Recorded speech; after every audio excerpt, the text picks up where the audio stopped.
Association, our referees. Live from St. Charles Catholic High School in LaPlace, Crescent City Sports is proud to bring you Louisiana high school playoff football, and it doesn't get any better than this. It's the semifinals in Division III Select as tonight. The Cubs from University Lab make the trip down I-10 East to LaPlace to take on the St. Charles Catholic Comets. Hi again, everybody. Lenny Van Gilder, along with Wade Kaiser, Chip Merritt, our producer this evening. Matt Merritt, Pearson Morgan, bringing you all the pictures as we get set for what we think is going to be a terrific semifinal game. And Wade, you start there. It's semifinal weekend. We're down to 32 teams in the state. 16 will win tonight and go to the Dome. 16 will go home. You're playing tonight. I compare it to like conference championship weekend in the NFL. You get to the Dome, that's big for a lot of these teams. So tonight, in a way, is even bigger than that state championship game, isn't it? Exactly. You've got to make sure that your focus is on tonight, right? And, you know, one of the slogans is, and good football teams that have been there, and both of these teams have been here, which we'll talk about later a lot of times in the semifinals, right? You've got to be 1-0. 1-0 going into the state championship. That's what it's all about. You've got to concentrate on where you're at and what is going to take place right now. Let's take a look at the bracket in Division III Select and just how these teams got here. And look, form held, didn't so much hold. You see a lot of double-digit seeds and even a 9-seed Notre Dame in there that had gotten to the quarterfinals, but then the chalk held in the quarterfinals, and those top 4 seeds advanced. St. Charles over Notre Dame, U-High over Lake Charles College Prep, Newman over Episcopal, Calvary over Parkview, and that's where we're set up tonight. Newman had to make the long trip up to Shreveport to take on Calvary this evening. We'll keep you up to date there. And, of course, we've got this matchup, which, by the way, is coming an hour earlier than scheduled. We have, at last count, 6 games around the state that have moved up because we're anticipating some weather coming through later tonight, and they're trying to make sure they get this in, not to avoid, the lightning delays and stuff like that. But, especially, and Eric Held and I talked about this last Friday. As you get down in these lower classifications, chalk tends to hold, doesn't it? Because right. It tends to hold, and it's the way the bracket is intended to be. So what ends up taking place with your seeds and the way the mechanics are in fitting those seeds into your bracket, they worked, and it's good to see the top 4 seeds in the semifinals here in Division III Select. Captain's headed towards the center of the field for a semifinal game here. And these two schools, you alluded to it, Wade, they know a little bit about playing in semifinals. Let's tell you just how much they're used to playing in semifinals.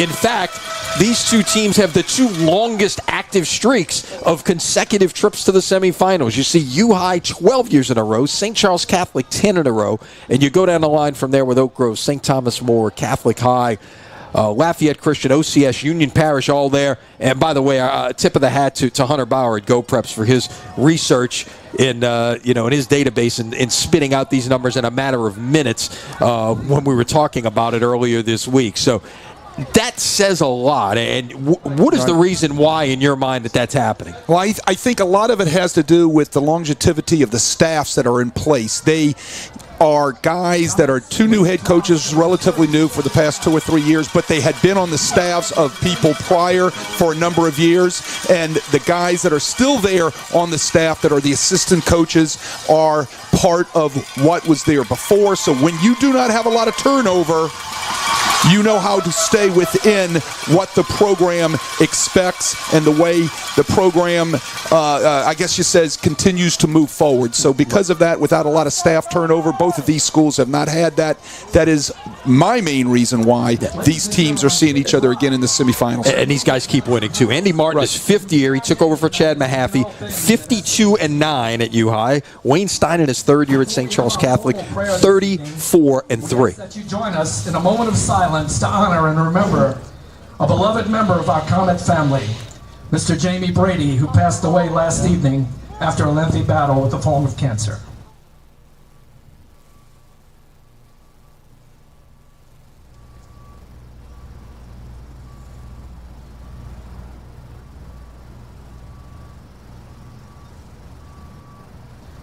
Thank you. A moment of silence there. Jamie Brady has been a reporter for the original for many, many years for St. Charles Catholic. Layla Jackson is going to lead us in our pregame prayer. She is the co-captain of the cheerleading team. Followed by the national anthem here from LaPlace.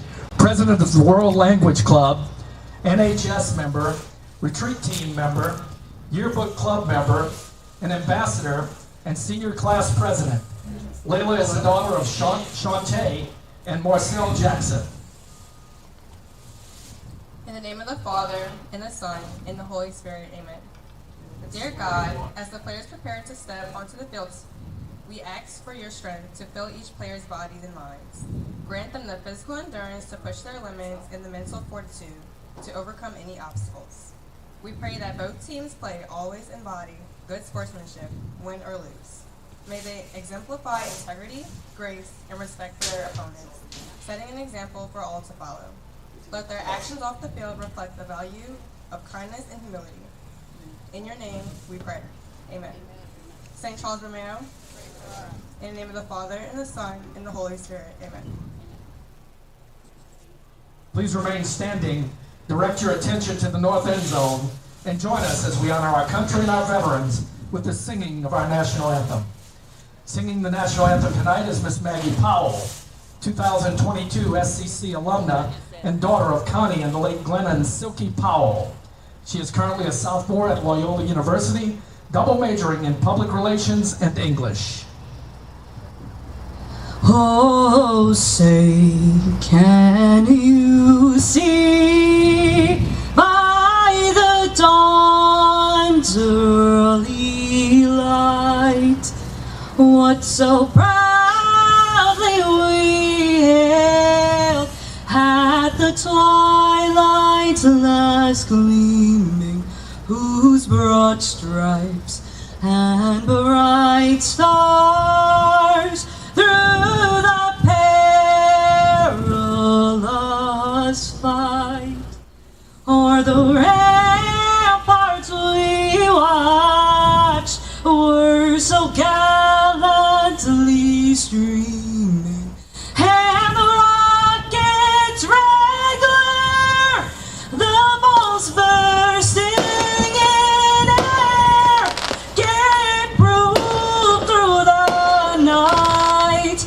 that our flag was still there.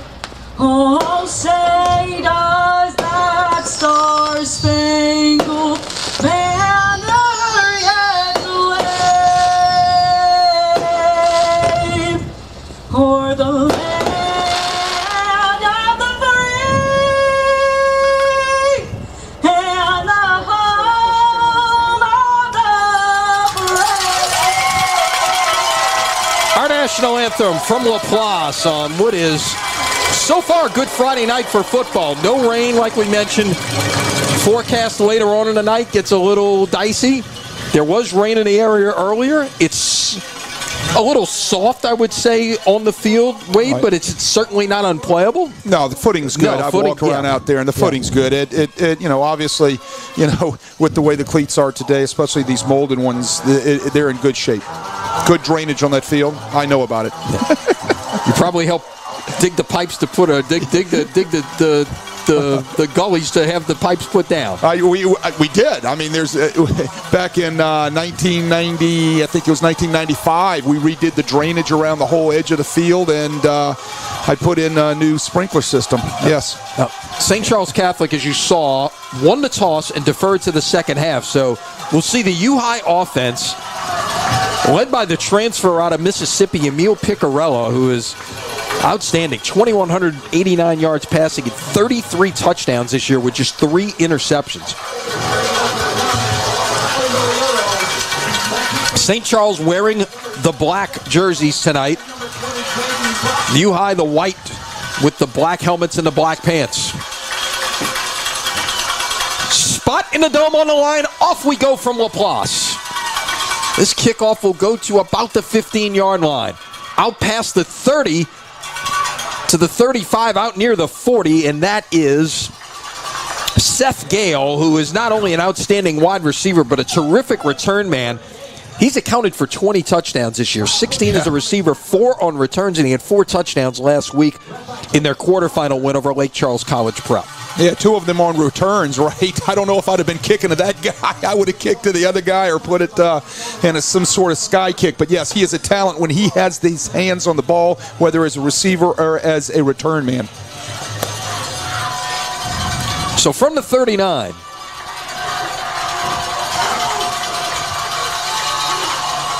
whistles before the first play can get underway, and it's a false start against U-High. Our officiating crew this evening from the Monroe area. It's always neutral officials. And inevitably this time of year, you get those who are wondering about whether their team's getting a fair shake and things like that. And every call isn't always going to be the right call sometimes. But these are going to be the best of the best, and they're going to be neutral coming in from out of the area on first down. Got the penalty yardage back and then some on the carry. That was Riley Small, the senior, 781 yards rushing on the year, and he got 12 on first down. Yeah, he's a downhill runner. You know, his stats are nice. He comes in with 5.6 yards average a carry. He's going to run downhill. You're not going to see him run much east and west. Does a nice job also catching the ball out of the backfield. On 2nd and 3, Picarella back to pass. Now he's going to put it down and go, try to get to the sticks, and he will get there for the first down. Pushed out of bounds into the U-High bench right at about midfield. Picarella shoved out of bounds by Kyle Cannon. Kyle Cannon on the tackle. Cannon is a very fresh commitment to Frank Selfo at Southeastern Louisiana. In fact, the best defensive player on both of these teams announced their college choices yesterday. We'll talk more about Keelan Moses as we go. So put it at the 50, first down for U-High. Picarella will throw it out in the flat on first down. Good catch and run.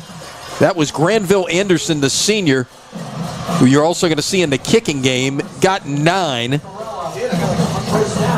Yeah, Granville Anderson is also electric when he gets his hands on the ball. This university team has guys spread out all over the field in skill positions. They can do something when they get their hands on the ball. The question is spreading it all around and making sure they all get their touches. All right, I'm confused here because they just moved the sticks on an 8-yard gain, and I thought that was first down previously.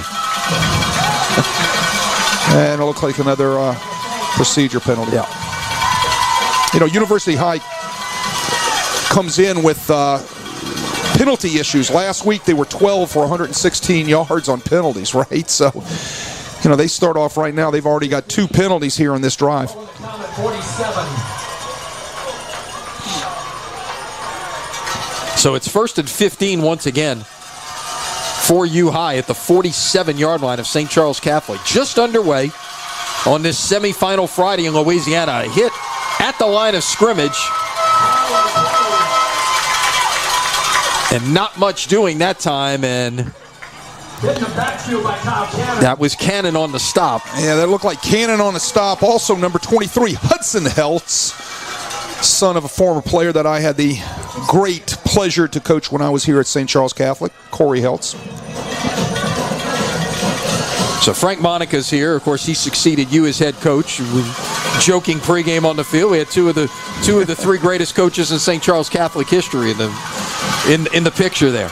Picarella staying alive there. Finally, we'll just throw it away. And it's going to be 3rd and 15. Yeah, he's outside the box in the Federation rule now. As long as you're outside the box, you can throw the football away like that. It's kind of come full circle with the NCAA. Getting back to being one of those 2, I don't know about that. Frank Monica is a legend. Frank Monica is and was and has been a mentor of mine for a long time. I had the fortune of being on his staff when we were at Jesuit back in the 80s. Hall of Famer, 2024 inductee next June into the Louisiana Sports Hall of Fame. 3rd and 15, the home crowd getting into it, trying to get their defense off the field. Picarella will step up. Nowhere to go, he's brought down. And guess who? Kyle Cannon. We'll call his name a few times tonight, I got a feeling, Wade. Yeah, Southeastern got a good one at Kyle Cannon. He comes up. Watch him. They'll bring the blitz off the edge. He'll work back downhill. No place to throw the football. He retraces his steps and runs right into the quarterback and gets this first sack of the night for Kyle Cannon. It's like they're in punt safe here on 4th down and 18.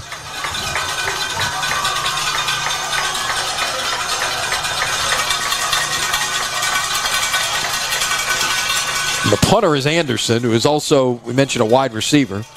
Good punt back inside the 10-yard line. Room to run near side. 20, 25, finally tripped up out past the 25-yard line. That was Caden Foster on the return. He has a punt return for a touchdown already this year. Nice wall set up. One person slid underneath the wall over there and knocked them out of bounds. If that one person wouldn't have slipped through there and made that tackle for University, that was number 5, Riley Small, the running back, comes underneath to make the tackle and shove him out of bounds. I think he would have hit that wall and gone. Be sure to get your ball before it runs out. You're going to see 2 excellent special teams units tonight. No doubt about that. St. Charles Catholic and special teams has always been synonymous, going back to when Frank Monica was the head coach here, and it's continued with Wayne Stein. First look at the St. Charles Catholic offense tonight. Led by Brady St. Pierre, the quarterback. He gives it away on first down to Jeremiah Wills, the senior. 1,183 yards rushing on the year for Wills. He gets 3 on first down. Yeah, he's had a nice season here, coming in with 6.7 yard average every time he touches the ball. He's going to be their workhorse. He and a guy named Skylar Edwards, who we'll also see in the backfield for the Comets. Yeah, Edwards 732 yards and 11 touchdowns himself. Wills has 14 touchdowns on the ground. Play action. St. Pierre fires, pass is caught into U-High territory. And that's the big tight end, Brandon Craigle, on the catch, a gain of 25 and a first down. Great protection for St. Pierre from the offensive line of the Comets. It allows him to let the vertical get a little bit deeper right there. You can see him. He looks at the rail, then he comes back to the vertical right there to Craigle, who is open in between the safety and the linebackers. Ball's on the money. The Comets are in business. Craigle's 19th catch of the year. He averages over 20 yards of reception. 24 officially on that one. So St. Charles in business at the U-High 47 on first down. Nice run that time. Out past the 40 and still on his feet near the sticks now. And that was Skylar Edwards on the carry. So we mentioned you're going to see a couple of guys back there, and they will move the chains first down. Yeah, great kick-out block, great seal right there, and a little buck sweep action. Talking to Ty Monica, the offensive coordinator, before the game, talking about running a little buck sweep action that they've had a lot of success with this year. There was a look at it right there. Also looks like a little counterplay. Split backs here. Up, and it's a bust in the backfield, a fumble, but it's fallen on that time by Wills. And it'll go as a loss of 7, so now the Comets will operate behind the sticks. Yeah, they come with the buck sweep action. Again, something happens in the backfield. They don't get the clean handoff. You can see it here on the replay. Everything is not clean. And the back was underneath the quarterback rather than behind him. Should have been behind him. Second down and 17 as we tick towards the 6-minute mark of the first quarter.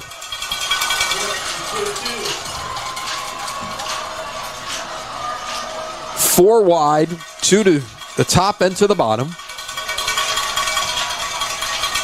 That was a little pass that time. And that was Wills brought down, and that's Keelan Moses on the stop. And we talked about Cannon on the first possession. Moses last night committed to LSU. Yeah, the junior, he's the number 5 prospect in Louisiana in the class of 2025, according to 247 Sports. 83 tackles, or 63 tackles, I should say, 17 for loss and 8 sacks on the year. Yeah, he's not going to have far to go. He's just going to walk right down the street and right into Tiger Stadium, right? He's a good-looking prospect. He's definitely got all Southeastern Conference stuff written all over him and his body build. On 3rd and 16. St. Pierre trying to stay alive will finally just throw it away. Live to fight another day. That's what made Brady St. Pierre so good all year for the Comets, to be able to escape the rush, get away, and make a decision with the football where he's not going to force the football someplace, Lenny, and create the turnover. So what does he do? Like you said, live to play another day. Quick snap. Punt is going to Drop inside the 5-yard line, and it's down at about the 3. Wait, now, hang on. It might have got touched further back. I think they're going to put it down at the 11. Yeah. It didn't roll dead until the 3, but it was actually touched by a St. Charles player back at the 11-yard line, so spot it there. Yeah, it kind of got up in the sky there. I lost it. I think I was talking to you about how dark it is out there. Still recovering from the Hurricane Ida situation here in LaPlace. St. Charles Catholic had to rebuild a lot of the school and their athletic facilities. Their lights haven't been completely put in, so they use portable lights, right? The height of them kind of gives a problem when the ball is punted up above the lights. It's hard to see. And there was an example for me. Right. My old eyes couldn't see the ball above the lights that time. As U-High gets set to come out, it gives you a chance for us to remind you tonight's coverage of Crescent City Sports brought to you by the Lamarck Motor Company in Kenner. Lamarck has a brand new location at 6121 Jefferson Highway in Harahan. Lamarck Crescent City Ford Trucks. We can't wait to see you there. We'll call it the 12-yard line. Not nearly as good a field position. And what I will tell you is, as you look at it on your screen, it's a lot brighter than what we're seeing in person. On first down, the run off the right side by Riley Small will get about 6. Yeah, extremely dark down there if you're looking at it from the naked eye up here in the press box or in the stands, right? So our cameras for our viewers at home are able to give a little bit more enlightened look. And you can see the long shadows there, so that kind of gives you a hint. On second down, Small is brought down after a gain of a couple. And that was Rayshawn Hilaire from his star position. Explain what a star is. Yeah. It's one of those outside linebacker, strong safety kind of guys. Everybody's got a name for it. Yeah, you got it. You got it. You can call it whatever you want to call it. It's an outside linebacker or a strong safety. 3rd and 1. Throw it out in the flat. First down. That's interesting. That's a couple of times now we've seen that play. To get the first down, get away from the traffic inside. Well, you got to give cushion because of the speed out there, Lenny. So what you've got to do is you got to back off of it. So good offensive coordinators, you're seeing this at every level. They're going to throw the ball out there and try to get you one-on-one, and they're going to pick up 1 or 2 yards, right? So it's just like a toss sweep out there, and you're off to the races. You miss one tackle, then all of a sudden a 3-yard gain turns into a 13, 20, 30, 35-yard gain, right, by the time the pursuit gets there. No doubt about it. So at the 25 now. See that overload look on the left side of the formation with a couple of fullbacks there. They'll pull both guys and run that way. And that was Moses, who you will see on both offense and defense. He had 292 rushing yards and 7 touchdowns this year. And they'll go quickly. After a gain of 4, Moses once again carries. Flag comes in late as he was near the sticks. But I think, Wade, this may be coming back for holding. Yeah, they're going to probably get somebody on a white jersey and a grab. But you talk about Moses, right? He's a guy that Wayne Stein told me before the game that they knew they're going to give him the ball some tonight offensively. Holding the call against University. So we'll see how this is marked off. Penalty's already a factor here tonight for U-High. I believe that's your 3rd or their 4th already. That is 3 already. Correct. And like I said last week against Lake Charles College Prep, they had 12 for 116 yards. So it's 2nd down and 12. Pass in the flat is caught and finally flung down out of bounds. That was Seth Gale on the catch that time. That tackle made by Jaden Bro. Jaden Bro out there at the strong safety position kind of got out-leveraged on the out route. He needed to fly to the hip of the number 2 receiver as he was going flat to be able to defend that a little bit quicker. So a gain of 7 for Gale. And it'll be 3rd down and 5. Got to get it to the 35-yard line here. Picarella looking. Not much doing. Finally throws incomplete. They were looking for a flag there, perhaps for holding or defensive pass interference, but it's not going to come, and it will be 4th down. Excellent job in the secondary on the back end of the defense by the Comets in a too-high coverage, right? Everybody underneath staying pat, not chasing crossers. Hey, look at that U-high protection, right? He had all day. Pecorella had every moment he wanted back there. Nothing was open. Had to throw it away. Anderson will set up the punt. That's a low snap, and it's blown dead. I believe it's a delay of game or a false start beforehand.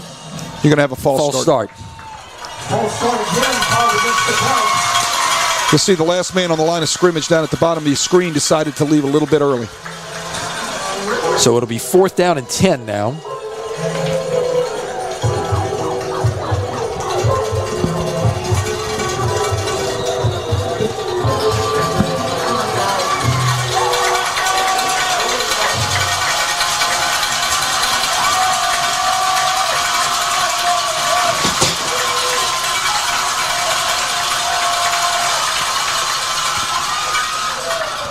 Punt is away. Line drive kick will take a couple of hops and roll dead at the 42-yard line.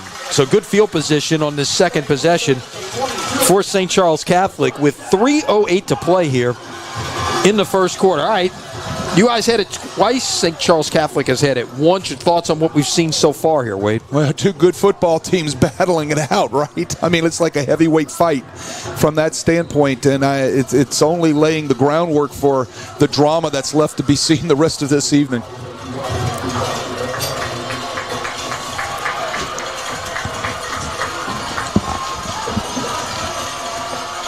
From the 42.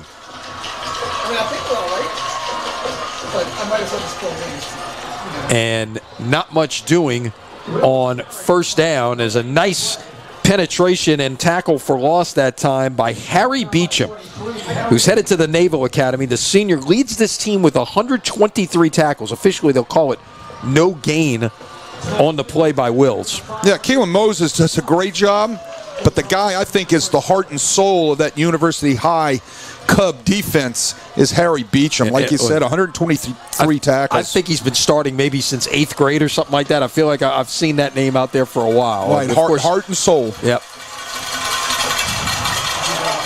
Pass tipped at the line and incomplete. Who got a hand on that one? That was Alec Haynes, the junior, who gets his hands on a lot out there. 3 interceptions, blocked a kick this year. He's all over the place. And it's 3rd and 10.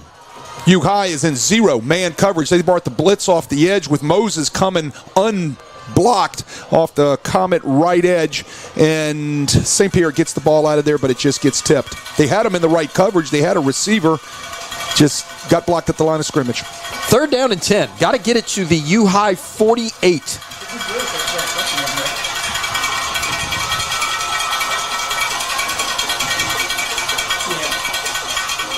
St. Pierre looking to step up. Got a man. 1st down. Everybody took a shot on that one. St. Pierre got hit at the end of the throw. Noah Tucker took a shot after he hung on to the football, and it's a gain of 10 on a 1st down. Well, when they move the sticks, it doesn't hurt as bad, right? Okay, so here comes the shot on St. Pierre right there. We didn't get to see the shot on the receiver. Yeah, Kaysen Hill delivered the shot. Correct. Delivered the shot there. You get another look at the catch here. And here comes the hit. Right Boom. there. Nicely done. Very nice hit. And that was Marcus Dawson, another highly sought-after recruit, ranked in the top 30 in the state this year. Give it away on 1st down. We'll get about 4 yards. Jackson Monica carried. U-High ripped it out at the end of the play, but they're going to call him down.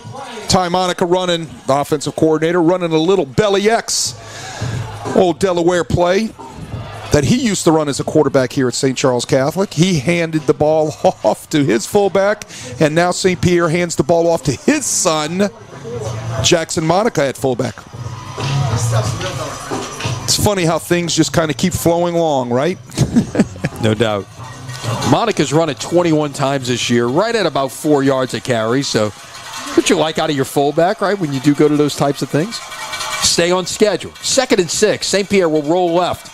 Still rolling, lets it fly, pass is incomplete, a little high, and not much really open down there. Tried to fit one in. It's 3rd and 6. Yeah, U-High still playing man there with the free safety. Great coverage by the corner up at the top for the University High Cubs. Could not see his number, but was right in step, right in phase with the Comet receiver. So St. Charles Catholic already has converted 1 third down on this drive. Can they get another here? Got to get it to the 38-yard line. Might be 2 down territory. Yeah, you're getting into that no man's land there, no question about it. St. Pierre rolling left. And in trouble and lets one go, incomplete. St. Pierre's pass incomplete. And we talked about on that first drive, look, live to play for another day. Again, another heads-up play by Brady St. Pierre, getting rid of the ball at the last second, throwing it to one of the U-High coaches on the boundary.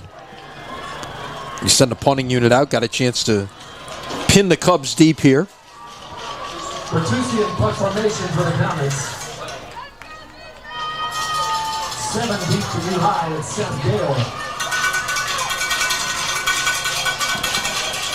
Punt is away, and that will check up. And did he go in the end zone? Yes, he did. Could not hold on. It's a touchback. Slid into the end zone. What your feet are? It's not where the ball is. It's you've got to have your entire body out of the end zone as well. Right, that ball needed to be caught by Gale.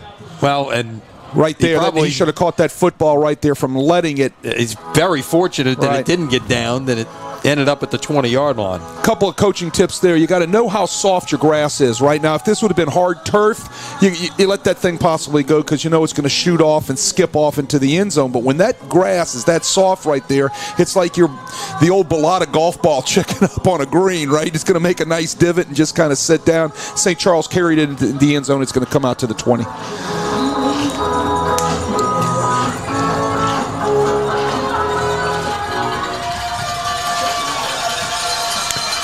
So U-High begins its 3rd possession from the 20. Play action on first down. Pass is caught. And a first down for the Cubs. They had the one-on-one out there, the leverage against St. Charles zone coverage out there. They run RPO, so he throws the ball. Picarella throws the ball to the wide receiver who has the numbers on the edge. That's good Gale. Play, good execution. Yeah, it's Gale on the catch out there. We mentioned his numbers. Oh, he's 34 phenomenal. catches for 914 yards, 16 touchdowns. He gets a touchdown receiving almost once every 2 catches. Small carries up the middle. That was Small on the carry. He will get near the sticks on what may be the final play of the first quarter, and it looks like they stop. They're going to give him the first down. Yeah, the skill for University High, Lenny, as I was telling you walking down there at before the game, looking at it, is really phenomenal. And Gale and Anderson and Dixon, these guys are out there at wide receiver, are really, really nice looking athletes with good hands and good ability in the open field. Not to mention Riley Small's a nice looking running back. No doubt about it. We have reached the end of the first quarter. Your score, same as we started. 0-0. You are watching high school football from Crescent City Sports. Tonight's winning 50-50 ticket number, 826-354. 826-354. If you hold that winning ticket, please report to the press box.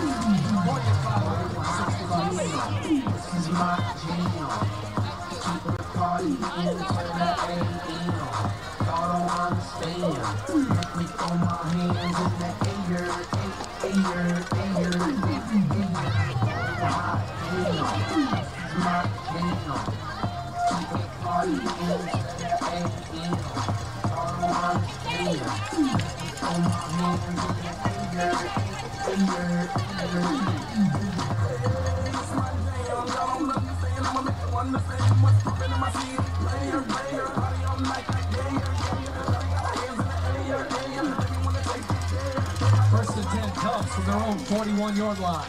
Start of the second quarter here from LaPlace. Lenny Van Gilder, Wade Kaiser with you on a semifinal Friday night in Louisiana. No score between the 4-seed U-High, the top seed St. Charles Catholic. On first down, nice job by the St. Charles Catholic defense, bottling up Riley Small that time, give him, about a yard and a half, maybe 2. I think Hudson Heltz was the first one to get there coming off the edge from his defensive end outside linebacker position. Comes right down the line, makes a nice hit.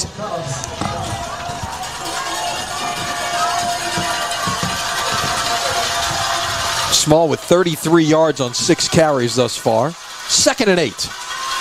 Picarella fires. Pass is incomplete, I believe. Yeah, 3rd down. But I tell you what, that was quite the throw to the sideline there. He showed you a little arm right there, making that throw from the near hash all the way to the far sideline and down the field. Yeah, well, he's throwing a 7 route out there, post corner, trying to fit underneath the corner, or excuse me, on top of the corner, in between the safety, and trying to drop it right in there. But he's throwing that from the opposite hash. Like you said, that's a cannon of an arm. 3rd and 8. St. Charles fans into it. Picarella's pass caught. 1st down and more. Brought down from behind. That is Granville Anderson. It will be a gain of 14, and I think a flag came in at the end. Maybe a horse collar there, Wade. Could be a horse collar, could be a face mask. It is a face mask. So the gain's going to be 14, and you're going to tack on another 15, and U-High is in their best position of the night. Well, you see, that's what Seth Gale gives you. Look after the catch, right? He gives you another 10 or 15 yards because of his size and his strength on yards after the catch. That's where he is deadly. So put the football down at the 28-yard line of St. Charles Catholic. 3rd catch of the night already for Anderson. On 1st down. Nice run that time by Small. We'll get it out near the 20-yard line. Or check out, that's Moses, 10. Carry good for 7. Moses has got the serious dreads going there, and it's hard to see that number back there. Got to recognize him by the hair. Exactly. 2nd and 3 at the 21. They go tempo, it seems like, when Moses is in the backfield. They'll give it to him again. He just ran over a defender that time. Was that Cannon? That was, I believe it. It looked like Jaden Bro. Jaden Bro finished right it there, off, yeah. but I think he may have just. Let's take another look at this. I think he might plow over Kyle Cannon right before that. Right there. Or no, it's 26. I'm sorry, that's Hilaire. 26, not 22. Yeah, just 3rd and 1. Lowered his shoulder and knocked him backwards. Huge play right here. Yep. Small back in at running back. He'll get the handoff, and it looks like he got the 1st down out to about the 17-yard line. Almost a great edge play from Shane Zimmerman, coming right down the line of scrimmage and tripping up Riley Small in the backfield. But that's a huge 1st down, so what that does for University, it gives them a little bit of momentum here inside the red zone, knowing that they can pick up a 1st down running the football.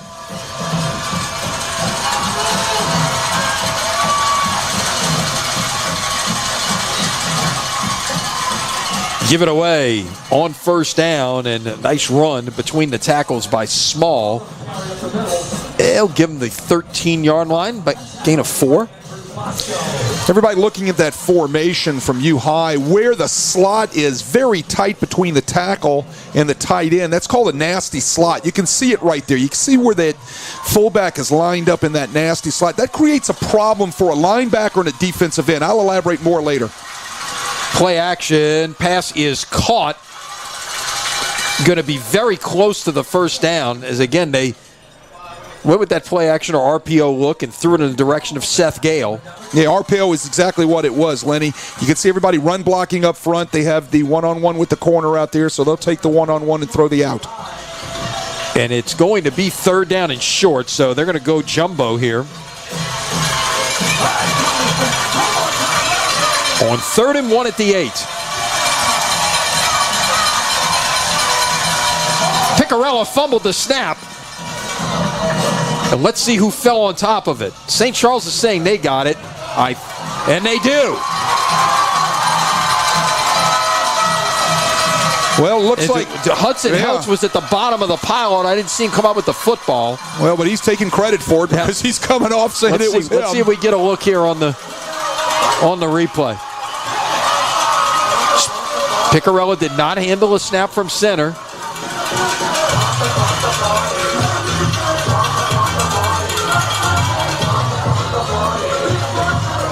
And a big play for this Comet defense to turn away U-High on the doorstep. Now, turnovers could be the difference in what's going to happen in the rest of this evening. Yeah. So 8:49 to play in the first half, and St. Charles takes over at the 9, and not much doing on first down. There's some great penetration that time as Wills on the carry loses 2. Yeah, very nicely done by number 20, Jaden Gloston. He's also a running back. He plays 2 ways. You might see him on the offense some. He's also a defensive back. And highly recruited as well. He is the number 6 prospect in Louisiana for the class of 2025.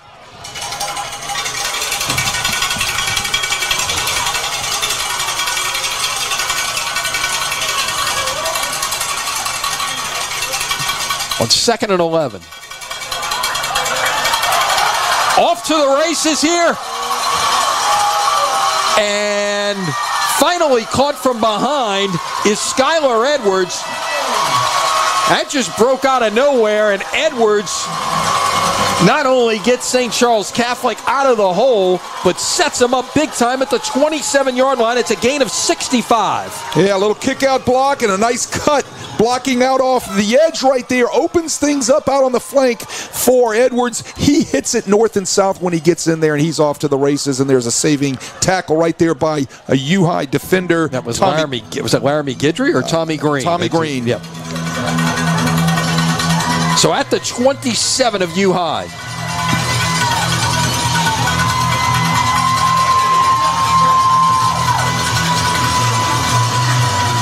I don't know if we're going to get a timeout here. I see, first of all, play clock is not running. Secondly, I see St. Pierre coming over. Are we getting a... Maybe they need to get the chain set. I'm not sure what the holdup was there, but either the play clock went out and the officials were discussing to make sure that it's going to be kept on the field. Now it's running. Oh, there we go. Reset. There we go.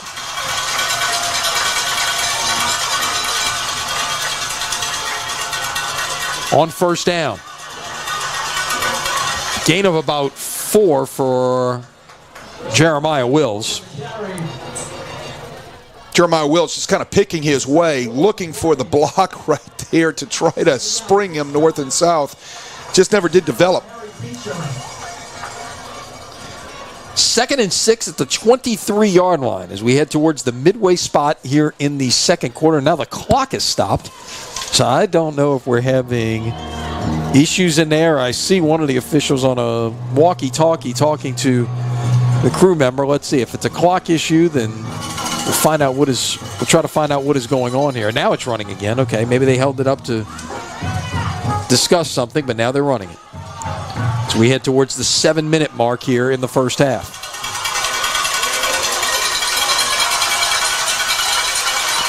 Two in the backfield behind St. Pierre, and that is quickly blown up back there. A loss of about a yard as it was Wills. I want everybody to take a look, if we get the replay. Watch Kylan Moses blitz the A-gap here, right? He's kind of a step too late, but watch him lay out, and the size and his strength kind of gets a hand and trips up Wills. Watch this. A-gap right here. Pushes a guard out of the way, and you see just disrupted everything. Just disrupted everything, but he got his right hand on the running back, slowed him down just enough to let the whole pursuit get there. That's kind of the unsung part of how good he is. Trips to the top of your screen there. St. Pierre is brought down from behind, and guess who? Mr. Moses does it again. That is his 9th sack of the season. Pushes it back all the way to the 31-yard line. And a big play right there is maybe out of field goal range at this point, Wade. Well, they bring 8 people, right? And they cover everything down with the last 3, and there's not enough people to block. So the fullback, Jackson Monica, picks up one of the blitzing linebackers. He picked up the wrong one. He should have picked up Kylan Moses. Interesting choice here at the 31-yard line as St. Charles will punt here. Looking to punt and play defense, looking to pin them down deep, and they will at the 1-yard line. Terrific punt right there to pin the Cubs down deep. They will start from the 1 with 5:23 to play in the first half. With the change of possession, it gives us a chance to tell you that tonight's coverage on Crescent City Sports is brought to you by Cypress Physical Therapy, conveniently located in LaPlace, Gramercy, and Luling, the River Region Center for Physical Therapy and Sports Rehab. Cypress was founded by SCC alum Chris Consian. With Cypress Physical Therapy, you will move better, feel better, and perform better. Stop by the state-of-the-art facility in LaPlace or visit cypresspt.net to schedule your appointment because Cypress heals. At the 1. Snapping it out of the end zone. This is blown up, and this may be a safety. Let's wait for the call. Did he get out? It looks like he did.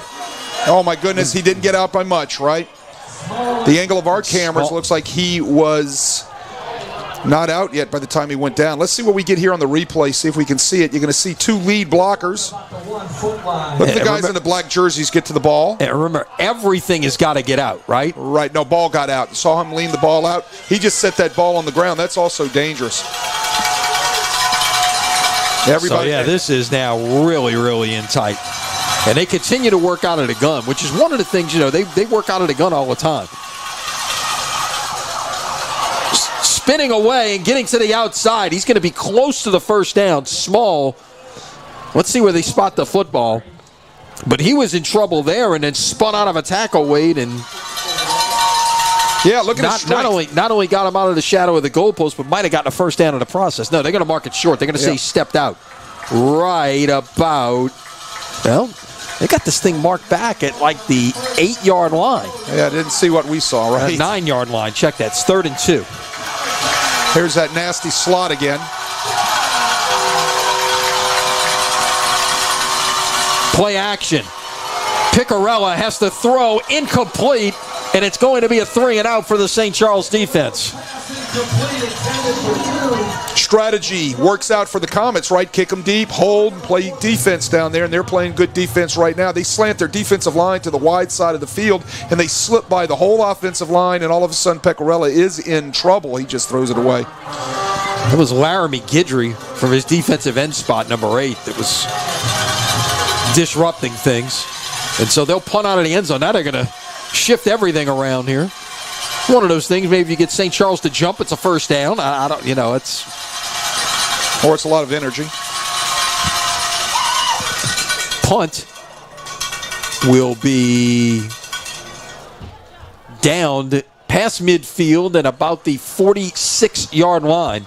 So a nice punt that time by Granville Anderson which could have been a lot worse field position on the changeover. Instead, he delivers with a 45-yard punt that at least puts St. Charles on their own side of the 50 with 3:44 to play in the first half.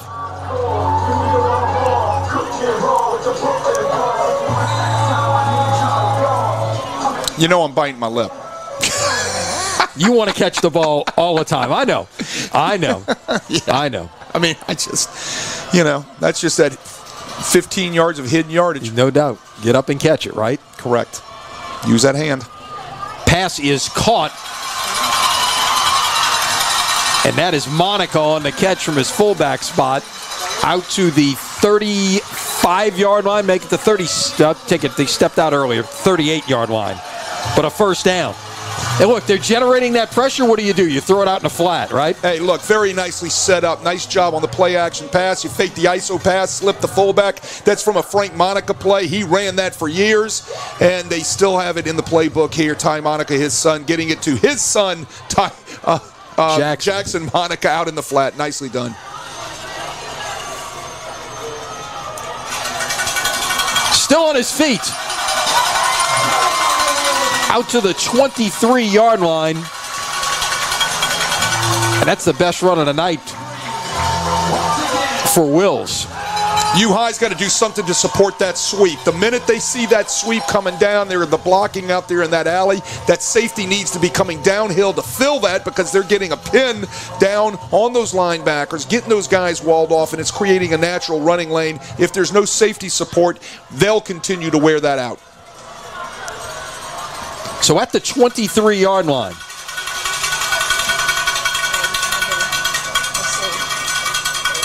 give it away on first down. Yeah, but it was Edwards on the carry that time to about the 17, a gain of 6. Yeah, he's brought down by the other Beecham, Patrick Beecham, the strong safety, and he's a senior in that secondary for the U-High Cubs. Edwards, 3 carries for 81 yards. He's been outstanding.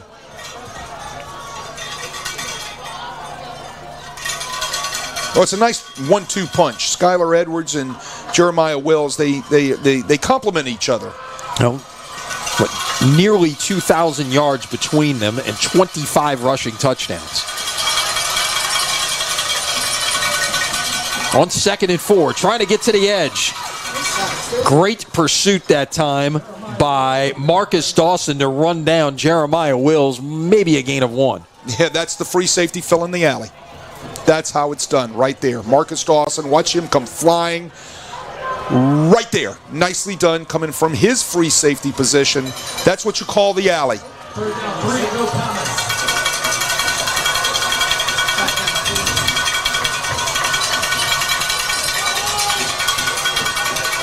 Inside 2 minutes in the quarter. Tried to fake the jet sweep, and they're going to run it with St. Pierre, and it's 1st and goal.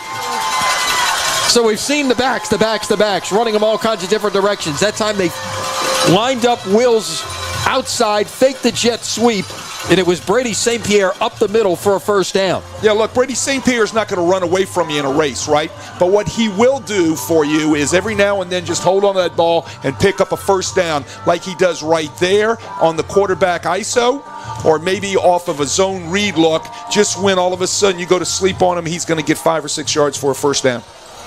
So 1st and goal at the 9. Clock will tick under a minute here, and we'll get a timeout called by U-High. So that was the first timeout called by either team here in the first half. By the way, stay with us at halftime. We've got a great halftime piece coming up for you. As you may have seen earlier this week, Tulane introduced their new athletic director, David Harris, who coincidentally, just like his predecessor Troy Dannon, was previously the athletic director at Northern Iowa. Troy Dannon came down here, had no ties to the state of Louisiana at all. David Harris is a different situation. Family is from New Orleans. He grew up in Baton Rouge. He is a U-High alum. So he's interested in what's going on here this evening. Sure, he's also going to be very interested in what goes on at Yeoman Stadium tomorrow. Tulane SMU for the American Athletic Conference Championship. 3 o'clock kickoff on ABC. But get out. I think there's still some tickets remaining. Get out if you can. Great atmosphere. It should be Great terrific. atmosphere. And let me tell you, if you saw that championship game a year ago when Tulane beat UCF and, the field storming and stuff like that. Oh, by the way, tonight is the 50th anniversary of Tulane LSU 1973, way back when. I wasn't there. I watched it on TV. Give it away on the jet sweep. Trying to get to the edge and into the end zone for the touchdown goes Jeremiah Wills. That time they handed it off, and Wills got around the left side and scores with 57 seconds to play in the half. Look, Wills is the person scoring here, but the guy that lays the block out there is the wide receiver, Daniel Joseph. Locked on to that defensive back from U-High, doesn't let him go, lays a great block to allow Wills get onto the edge and to score the touchdown. Now we'll run on a whole different unit here. They had one unit out there. Now they'll run the kicking team on. All of this, all of this to try to generate confusion out there. Maybe you slip up and you manage to get 2. It's all everybody's got their different look of it's a shell swinging game. Gate. Yeah, exactly. It's a shell game. Point after from Tyler Miliotto is good, and your score with 57 seconds to play in the first half. St. Charles Catholic 7, University Lab nothing. That drive, 6 plays, 54 yards. It took 2 minutes and 47 seconds off the clock, and it was all on the, well, after the first play, the pass to Monica, the rest of it was on the ground. And, you know, one of the things that we saw there, Wade, I would say is, you know, especially at the end, we saw a lot of eye candy. And that's, look, when you've got a team with the number of athletes that U-High has, you've got to, you know, maybe give them the opportunity to pursue and, you know, let them think something's happening one way and you take things back the other way, or, you know, make them think, right. You know, make them think one thing is happening and then something else happens. Well, when you say eye candy, it's a lot of movement to be able to, you're right, distract, but it's also to get leverage. When you get leverage on a player on the field, just by maybe a half a yard or a yard, what that allows a running back to do, like we just saw right there on a jet sweep, it allows them to get on the edge, and then they can use their skill, speed, and things that they have in order to pick up yardage. Fumbled by Gale, and he will be brought down inside the 15-yard line. That was a great job that time by Miliotto, putting the ball between the numbers and the sideline right there. Perfectly positioned, and then Gale kind of bobbles the ball. Yeah, he dropped it, and that kind of magnified the problem even more. You don't see that much out of Gale. No. That's uncharacteristic. No, he's a terrific player, you know. But nicely done by the Comet coverage team as well. I'm just wondering if for University High, if they're having a trouble with the lighting issues when the ball gets above the lights, right? I mean, it was definitely something I noticed watching the kicking going on during pregame. Nice run on first down, and still on his feet, and brought down out past the 30-yard line. That is Riley Small, and give him about 18, and now we're going to get a timeout U-High, and now they got to be thinking about, okay, we got a chance to maybe get down here and do something before the end of the half. Yeah, he runs through 2 or 3 tackles right there, uncharacteristic of St. Charles, missing tackles. Watch the great blocking line of scrimmage. There's that nasty slot again. I've talked about it about 3 times now, saying there it is, there it is, there it is. What does that do to a defensive lineman and a linebacker? You don't know how to play that. You don't know whether to slide outside the last guy and play him as a defensive end on that last man on the line of scrimmage and move the linebacker inside, or do I kick that defensive lineman down and move my linebacker outside? And what that does now is it gives you a lot of angles for that slot back and that offensive tackle to block your defensive end and your linebacker. It puts you kind of in a dilemma. Here it is again. You can see it right there. Last 2 guys on the line of scrimmage right there, and then they just move the slot out. Now they motioned him out. That was Gale lined up. Pass near side caught. First down and stepping out of bounds. That is Granville Anderson. It's a gain of, it's like 14 to the 46-yard line. So U-High got something going here in the final minute of the first half. And not to belabor the point, good defenses have a set rule on that. It's usually what basically is a 3-yard or a 4-yard rule that they're going to play it a certain way. And however they set their rule, that's the way they're going to end up playing that nasty slot.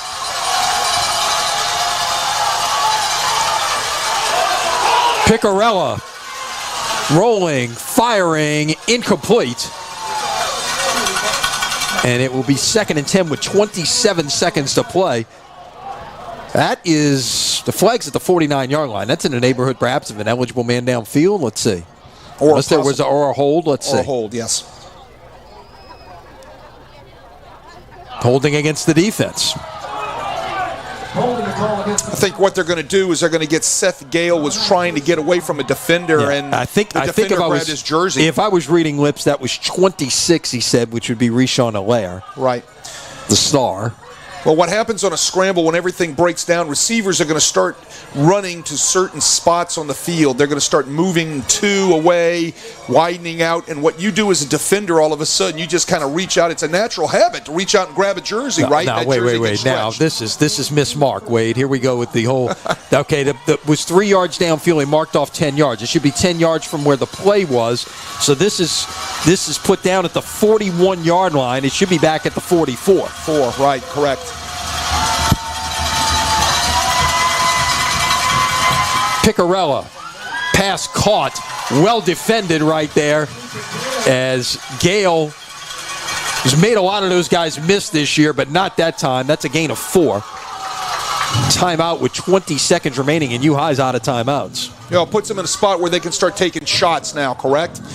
Great slant route, great tackle by the St. Charles defender, but now what they're dialing up over there in the sidelines, the guys in the white jerseys, are what do they want to do in order to have to be able to get themselves in the best position to take a shot at that end zone, which means they're going to have to work that boundary.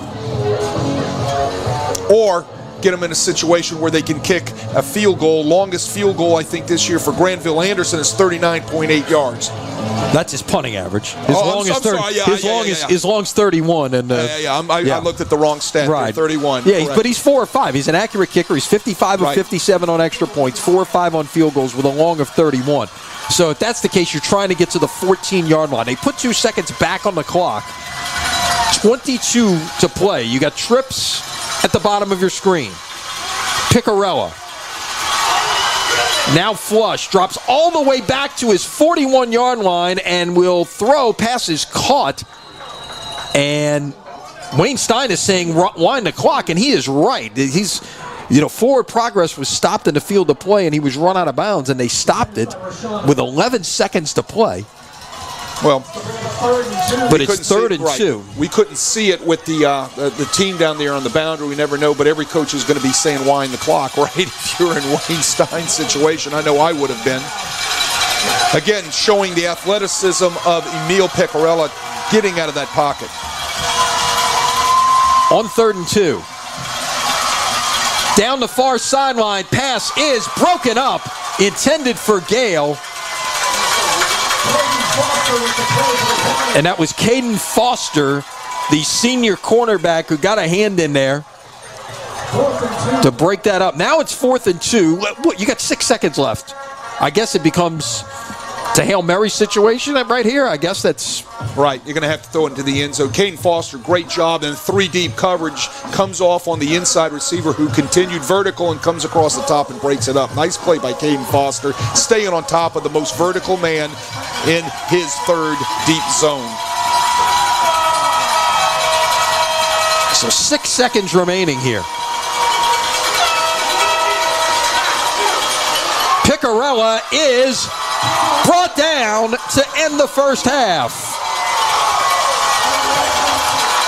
Pressure got home before he could get somebody to the end zone. And that will do it for the first half, which has really been dominated by defenses and capped by this play here, Wade. And guess who got there first? Kyle Cannon. Cannon got there first. Well, he may share the sack on that one because there were 2 guys who got home, but it was certainly Cannon who got in there and disrupted things first. Well, they go man coverage, man free. They had 1 free safety, and they decide to bring blitz, right? Cannon gets home, and like you said, gets another sack for the evening. So your halftime score, St. Charles Catholic 7, University Lab nothing. Again, this is one of 16 games around the state. We will catch you up on some of those other scores. Again, with the earlier start here, there's a lot of games that haven't even gotten underway yet. So we'll get into some of that and take a look at all the matchups. But as we mentioned earlier, Wade, earlier this week, Tulane introduced a new athletic director, David Harris from Northern Iowa.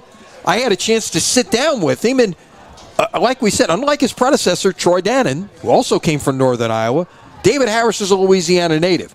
His family is originally from New Orleans, from the 9th Ward. Talked, in fact, after his press conference about some of, favorite foods and things like that. Talked about buttermilk drops at Mackenzie's. You gotta like that. You know he's a native when he can talk about that, right? Absolutely. But he moved to Baton Rouge. Family moved to Baton Rouge. He attended University Lab. Was an all-state football player. Won a state championship as a senior. Ended up at Ole Miss as an offensive tackle, which I'm sure our producer Chip Merritt will like. Worked at Ole Miss and eventually Wisconsin, Iowa State, Northern Iowa before landing here at Tulane. So here's our visit earlier this week with new Tulane athletic director David Harris. David Harris is back home in Louisiana, now the athletic director at Tulane, the native of Baton Rouge, but your family is originally from New Orleans. Kind of first of all, take us through that history and the whole New Orleans, Baton Rouge aspect of your family. Sure. So my parents grew up in New Orleans, and so they got married and ultimately moved to Baton Rouge. When they were in New Orleans, they had my two older sisters. So my sisters were born in New Orleans, but then we transitioned to Baton Rouge, and me and my younger brother were born in Baton Rouge. And so lots of family here in the area. My dad had several brothers and sisters that moved all across the country, but my mom's brothers and sisters settled here in New Orleans. And so throughout my early lifetime, I spent quite a bit of time coming to the city, visiting them for holidays and other events. So you went to U-High, got a chance to play football there, so you understand very well the importance of Friday nights in the fall in Louisiana. Absolutely. I think back to my time at U-High, and we had a chance to win a state championship in the Superdome my senior year. Just a great memory. And, in my previous job at UNI, we had the Unidome. And so we hosted high school championships there in the state of Iowa. And every year when we do that, I would think about having that opportunity to play in the Superdome and win a state championship for our coach, Willis Stelly. And so just great memories, and I certainly understand the importance of high school football in the area, how special it is, and the memories that it can create that last a lifetime. So your path to get back to Louisiana has kind of weaved from college at Ole Miss to working at Ole Miss to Wisconsin to Iowa State to Northern Iowa, and now this opportunity comes up. When you first heard that Troy Dannon was leaving to go to Washington, I know you said in your introductory press conference that it was you reached out to the search committee because you saw not only a special institution at Tulane, but a chance to come home. So just talk about that process. Certainly, I had an opportunity. I've had opportunities in my career to look at other positions and consider them. But really, this is one that just stood out for the reasons that you just mentioned. Ultimately, this is a special place, and I feel that we have a special opportunity to do great things here. And so when the position first came available, as you said, I reached out to the search firm because I knew that if I could have an opportunity to be considered, that's absolutely what I'd want to have happen. And then I was prepared to let the chips fall where they may at that point. But I knew when the opportunity came open, based on the academic reputation of the university and based on what's happening athletically and based on my family being based out of this area, it almost felt too good to be true to have that combination come together. And so my wife and I knew from the beginning that this is something that we wanted to look at and pursue. And we just feel very fortunate that it worked out. So your introductory news conference is over. You'll be back in New Orleans for the American Athletic Conference Championship game on Saturday. Tulane and SMU, a chance to win back-to-back conference championships, something that has never happened in the history of this Tulane program. Saturday's got a chance to be a really special day here at Tulane, doesn't it? Certainly, and you never want to take those for granted. Championship opportunities don't come around all the time. And so whenever you have a chance to play for and win a championship, it's sort of all hands on deck from a standpoint of providing a great experience for your fans, making sure your student athletes are prepared, making sure you're allocating the appropriate resources, and just doing everything you can to make it a special weekend for everybody who's a part of the Tulane family. And so I absolutely plan to be here. I'll probably fly in on Friday and be here for the game and look forward to meeting a number of people that I hadn't had a chance to meet yet. I've met a lot of people at the last game, met a lot of people today at the press conference, and I'm sure I'll meet more on Saturday. So it's an exciting time for us, and it's an exciting time for the athletics department, for the university, for everyone who loves Tulane. You're right, a chance to win a back-to-back championship for the first time is just phenomenal, and we're going to give it everything we got to make this a special time for our fans. Last question. I know you'll be back and forth between Iowa and Louisiana through the start of 2024 when you begin full-time here on January the 3rd. What is it that people who meet you once you're here full-time, what will they see in a leader of athletics in David Harris?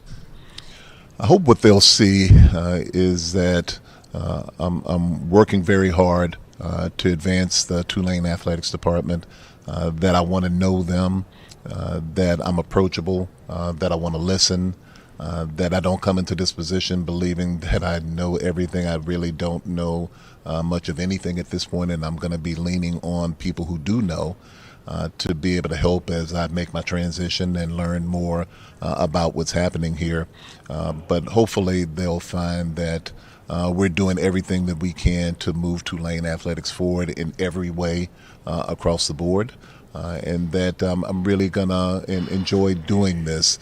One of my mentors told me recently to take a minute to smell the roses. And so for me, that's going to be part of this journey, not only doing this work, but enjoying the opportunity to do this work, because as they talked about in the press conference, there were plenty of people that were interested in this opportunity, and now I'm the one, and we're the ones who got a chance to be able to do this. So we're going to work our tails off. We're going to do everything that we can to move it forward, but we're going to have a good time doing it, and we want to make sure that the Tulane family has a good time doing it.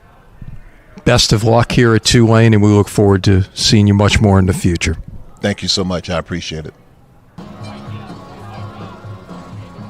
All right, and our thanks to David Harris for his time after the press conference earlier this week, introducing him as Tulane's new AD. Now, I guess we'll find out a little more here in the next 48 hours of how quickly he's going to get very busy on the job. Might he be looking for a new head football coach? We'll see how those things play out.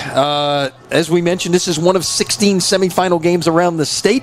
Some are underway, as we talked about at the outset with the weather forecast. 6 games got moved up either 30 minutes or an hour this evening.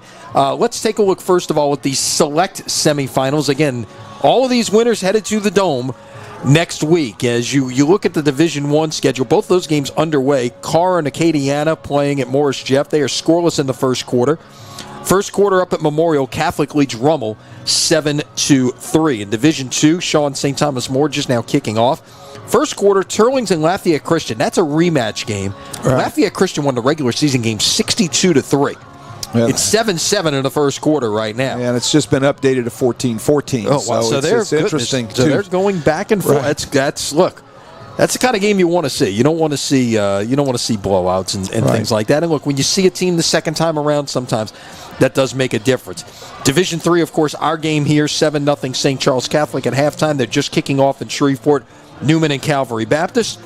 And then in Division IV, Riverside and Vermilion Catholic, a 7 o'clock kick. Second quarter in Baton Rouge, Ouachita Christian and Southern Lab. That's a rematch of the 2021 state championship game, and that is a 13-13 game right now. It's a dynamite game. It's a lot like this one in terms of that's the kind of game you might expect to see in the Dome, not in the semifinals, but a good one thus far between those two. We will see who ends up advancing in all 8 of those games, of course, to the Dome. We encourage you to follow our scoreboard at CrescentCitySports.com, the most complete scoreboard in Louisiana, keeping you up to date on everything that's going on.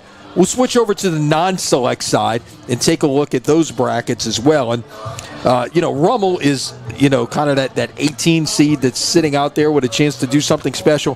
How about Mandeville, huh? Right. Mandeville, the 21 seed, playing at Ruston this evening. And, of course, the other one, Dutchtown Zachary, both of those scheduled for 7 p.m. starts. Opelousas, Northwest at 22 seed. Opelousas, the 12 seed. That's got a chance. And Northwest, of course, is basically in Opelousas as well. So if you got 2 road winners there, it's like shut down the city of Opelousas for that game in the Dome next. Division III, form held there. 1, 2, 3, 4 got through as it did in Division IV. Union Parish and Gina in a good one in the one semifinal. We saw St. James last week just manhandle Manny.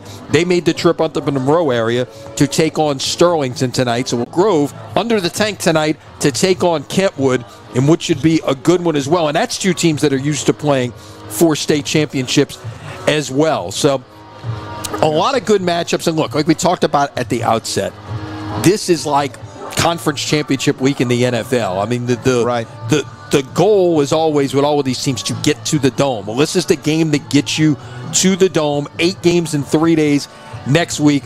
You've been to that plenty of times. I've been to it plenty of times. That is a great event for high school football in Louisiana to witness the best of the best going at it over 3 days. Yeah, best of the best going at it over 3 days, also in a great facility.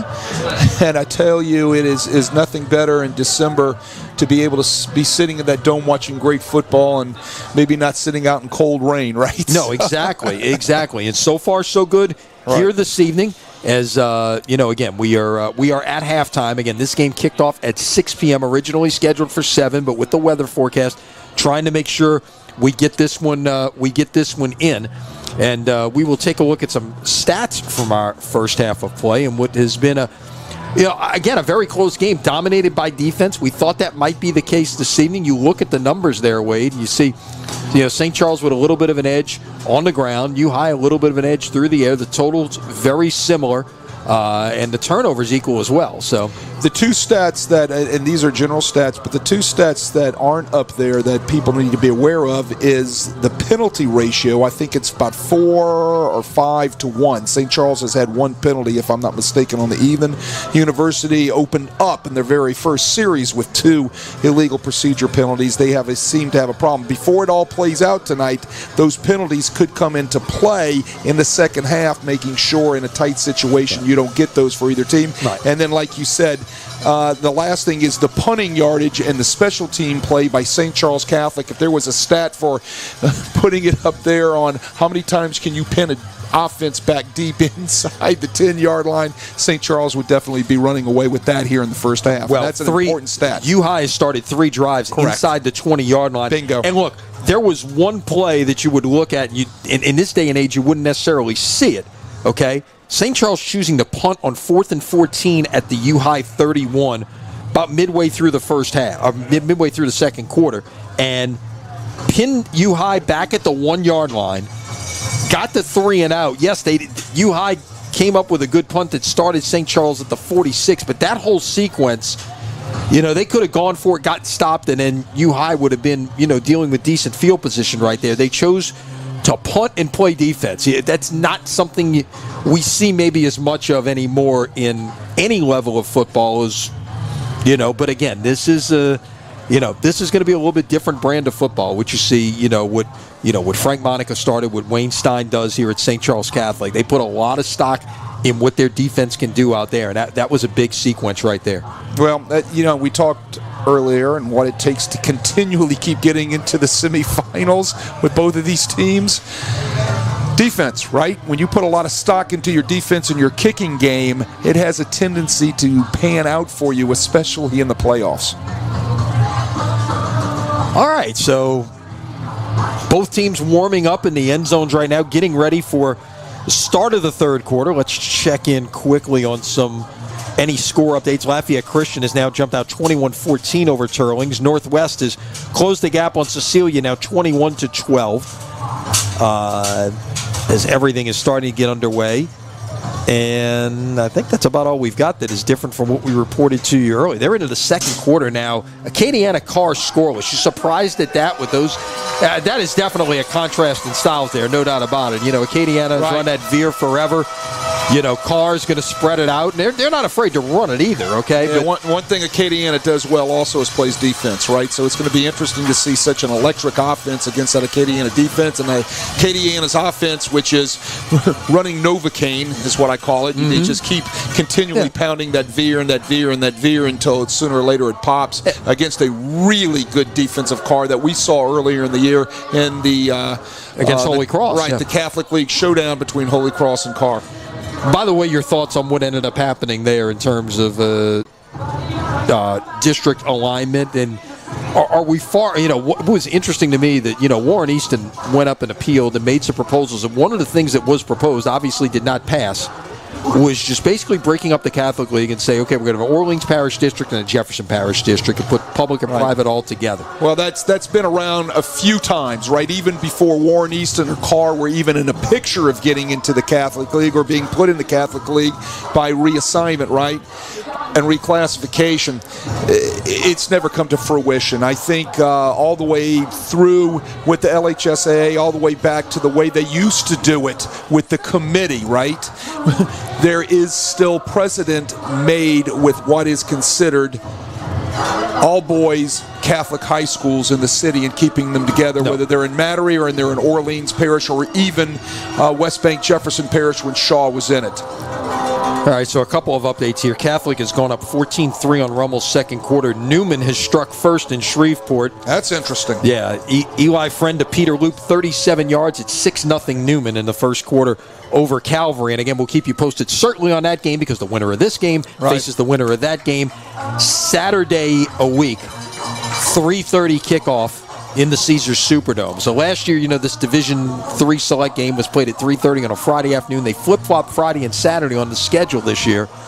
And so now your Division II, Division III select games get the day slots on Saturdays. That's good to know. Well, that's good to know for the crowd. No doubt. It definitely helps. All four of those teams bring a nice crowd. All right, so we get set for football. Again, St. Charles Catholic deferred after winning the toss, so the Comets will get the football here to start the third quarter.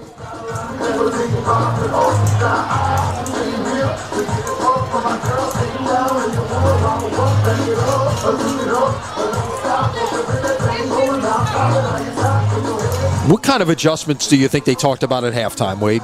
Well, I think University High went in and said, we're going to have to get something going on offense, right? We need to do something a little bit better with what our plan is right now. They seem to be bogging themselves down with penalties, incomplete passes, things of that nature. I think you might see them run the ball a little bit more, all right, because they have had success with St. Charles offensively. Talks about what we're going to have to do to pick up the blitz, especially from Kylan Moses. Here's a pooch kick. Taken in at about the 23-yard line and run out of bounds just out past the 30-yard line. And I believe that was Cannon out there. All right. If St. Charles can pick up the blitz the second half, they're going to be able to hold on to the ball a lot longer, and that keeps the ball out of that explosive University Cubs offense's hands, right? So I'm sure they talked about blitz pickup. That's the main thing the Comets talked about at halftime on the offensive side of the ball. Ball at the 33 as we start things in the third quarter. St. Charles Catholic in the black home jerseys. Give it away on first down and some room to run off the right side. Gain of about 6 that time, and that was Skylar Edwards on the carry. Time of possession is also something that is a stat that needed, that everybody likes to look at, especially a guy like me, right? So when you see St. Charles able to do these type of pin and pull, there's the pin, there's the kick out, the pull, the seal, and they're making yardage like that, time of possession becomes awfully important for your offense. Edwards, 4 carries, 87 yards. And this is a little wildcat that time with Wills taking the direct snap. They motioned St. Pierre out to the right side, and U-High read it well. It's a loss of 1. They have something built off of that, I'm sure. They run the same play, except they do it out of Wildcat. Great job by those white jerseys, and guess who? Right there chasing him down from backside. I don't even need to say his name. It's just Keelan Moses. Yeah, number 10, right? LSU's getting a great player out of this guy. Came in with 17 tackles for loss. Give him another one right there. On 3rd and 5. Pass is incomplete. In the direction of Daniel Joseph, whose name we have not called much tonight. Came in with 38 catches on the year, but U-High's done a nice job trying to take him away. Look, there were 2 right there, Wade. Yeah, Patrick Beecham does a nice job from his cornerback position, getting his upfield arm in and raking that out. Quickly the punt, and it's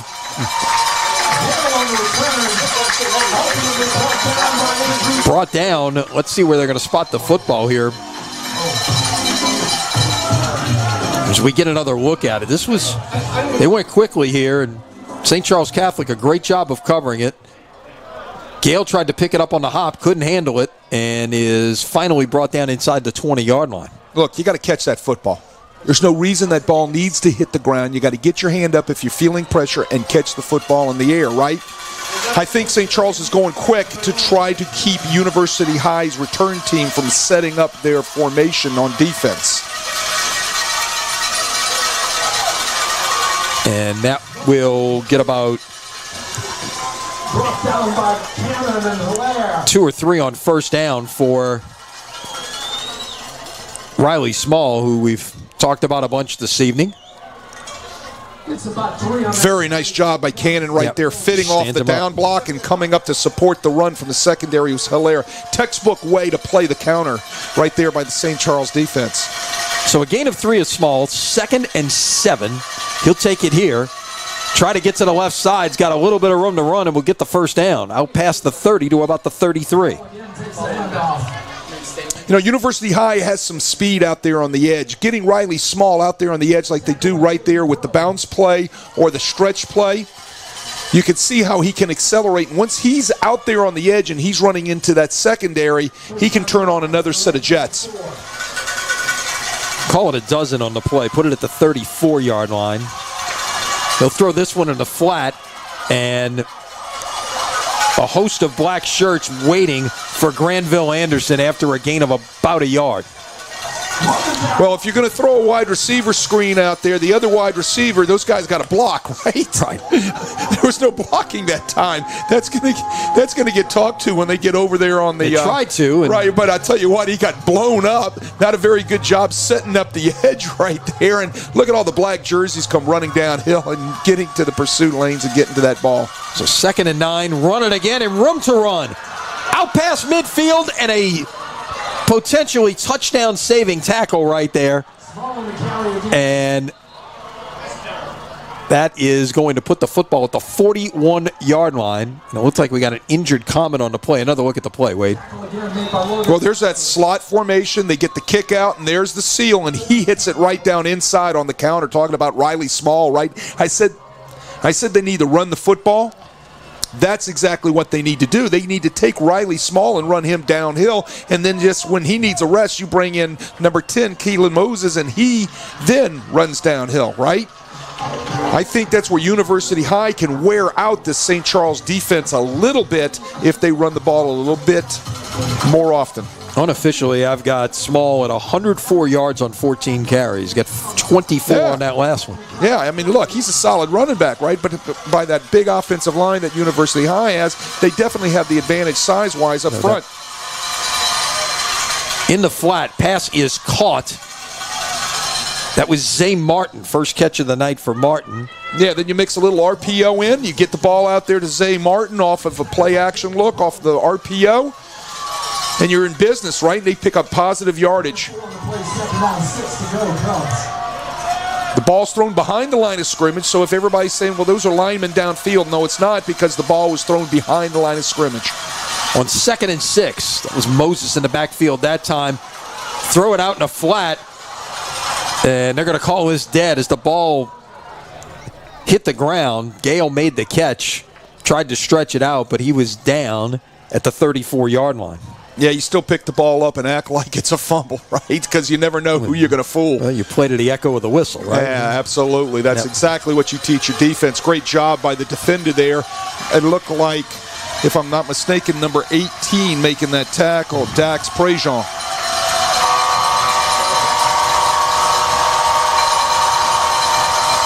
On 3rd and 3. That was Moses on the direct snap. And he's got the first down out to about the 22-yard line, a gain of 12. When they're running downhill, that is their best running game. Yeah, you get a look at it here. They had both of the backs in the game that time. And Moses, he looks very comfortable running the football right there. I mean, obviously, you remember the old conversation a few years ago when Leonard Fournette was at St. August? Is his best position running back or linebacker? And well, I think the answer was yes, you know? Right. I lined up against Leonard Fournette for 2 years of his career. I know exactly what he was good at. Moses again gets out near the sticks. Moses on the carry for U High. We'll see where they spot the football. They're going to go quickly. They do a lot more of this when Moses is in the game. They mark it just short of the first down, so it's 2nd and 1, and we got movement up front. Well, can't do that, right? So that backs things up now. Instead of 2nd and 1, now it becomes 2nd and 6. That's either 6 or 7 now on U-High. Critical situations, especially down inside the red zone. Yeah, you get into the red zone for the first time tonight, and that's the first thing you do. Is not in the semifinals. Two receivers way out near this to the bottom of your screen there. Moses again on the carry. He is tripped up, falls out. But I think it ended up in the hands of one of those wide receivers that was sitting out there, and it did. It was Johnny on the spot, Granville Anderson on the recovery, I believe. Or was it 2 or 7? I think it was number 7 there, Lenny. I think it was Seth Gale. It rolls right to him like a bowling ball going down the alley. There it is. No, that's two on the football. Yeah, they were both there. That was Granville Anderson. Correct. So now 3rd and 1 once again in whistles. And talking about the clock again, it looks like. Yeah.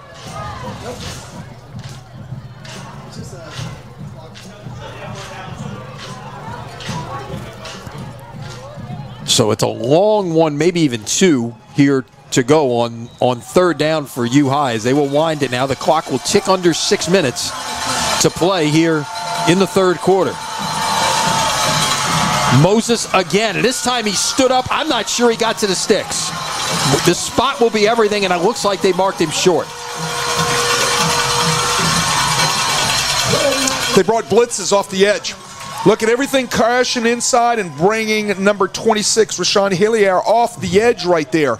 He gets to him first, and everything else gets cleaned up by Jaden Bro, and of course Kyle Cannon in there in that mix.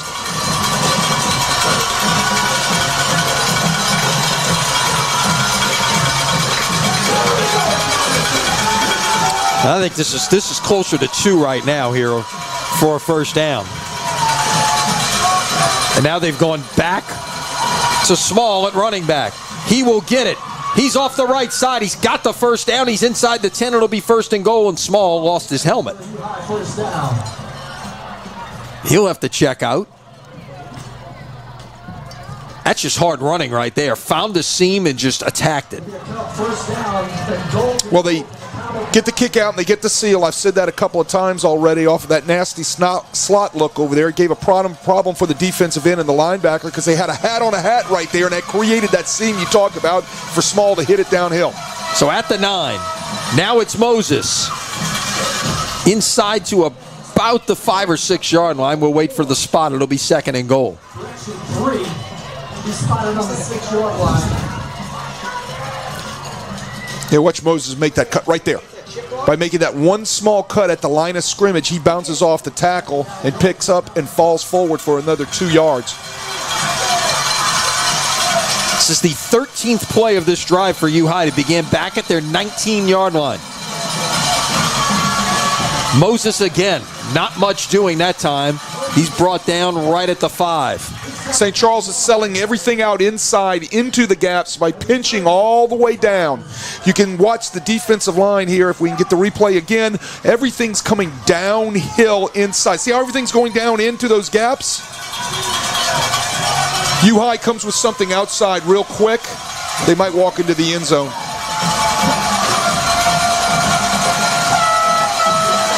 Small is back in the game. They motion Gale out. We've got false start against U-High, and that's going to back them up 5 big yards right there. It'll be 3rd and goal now at the 10. 5 big yards, you're right, Lenny. There you go, the second one inside the red zone for the Cubs. They're killers. They got, if I'm not mistaken right there, they got number 80, one of their tight ends. That was, well, they don't have number 80 on the roster. 3rd down, play action. Picarella under pressure, throws, incomplete. Nobody was there. St. Charles Catholic on these key money downs has gotten home at least to apply some pressure to Picarella to make him make bad decisions. So now it's 4th and goal at the 10. I think you got to take the 3 right here, and they're going to line up and do that with Granville Anderson, who was 4 of 5 on the year on field goals. Yeah, you got to take the 3, no doubt. Talking about St. Charles getting home on a few of those pressures on 3rd and 4th down, right, that we've seen already tonight. They're out-quicking them up front, those offensive linemen, by taking slants and bringing blitzes, and they're getting home on those. It's working. 27-yard try for Anderson. And the kick is no good. Had to wait a moment for a signal. What a stop for this St. Charles Catholic defense. Well, another huge stop in the red zone, contributed by a couple of penalties, right? A couple of huge plays. Looked like it was just wide right, wasn't it, maybe? Yep. Really couldn't tell from our position.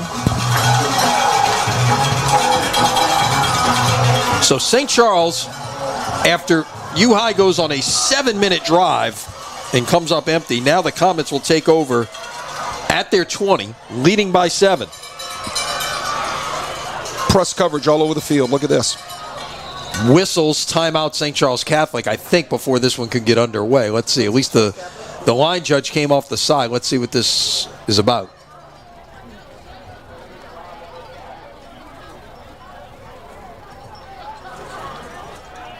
Oh, they wanted to move the spot. Okay. Because you get the option in that situation of where you want to spot the football. Correct. They wanted it in the middle of the field, so they made sure everything stopped. Good crew out of Monroe tonight doing the job that they're supposed to do, making sure everything was set up perfectly once it got communicated from the sideline to the line judge.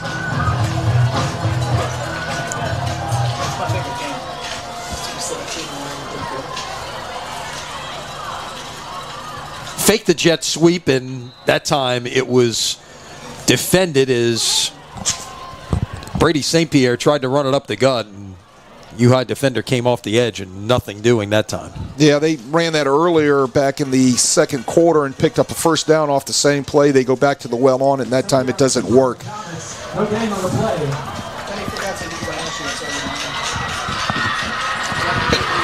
2nd and 10 at the 20. Something new out of U-High, getting a lot of press coverage in the face of the receivers now.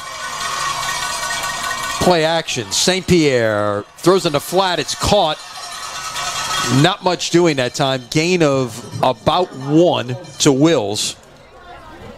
And it's 3rd down. You saw man coverage that was loose in the first half from the U-High defense. Now it's get in your face, pressure the receiver. Don't let them free release. Get our hands on them now and try to make something happen at the line of scrimmage.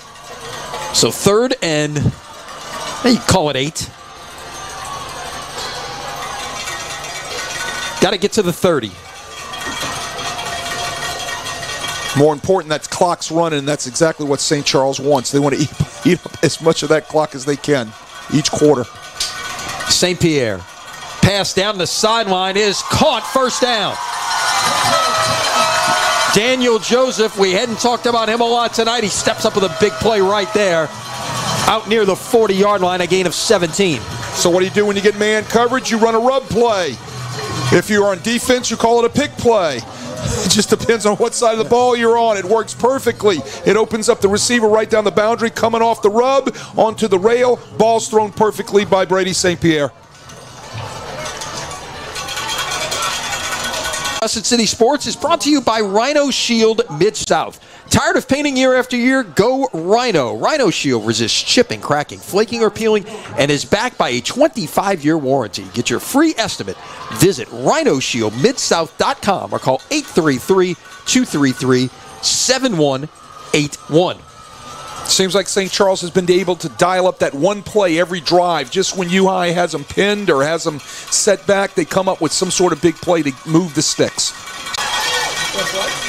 And 3 yards on the carry for Jeremiah Wills. Gain of 3 on the play. And it will be 3rd and 5 at the 44. About 3rd and 5 for the Comets.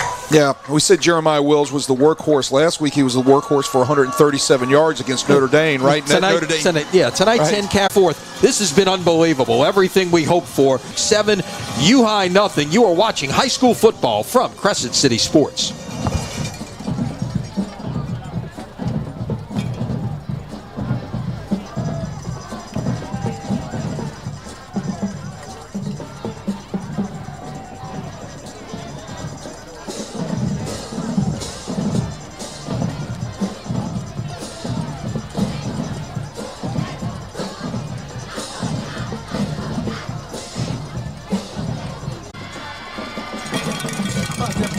Cheerleaders. And how about a hand for that drum line and those cross-steppers?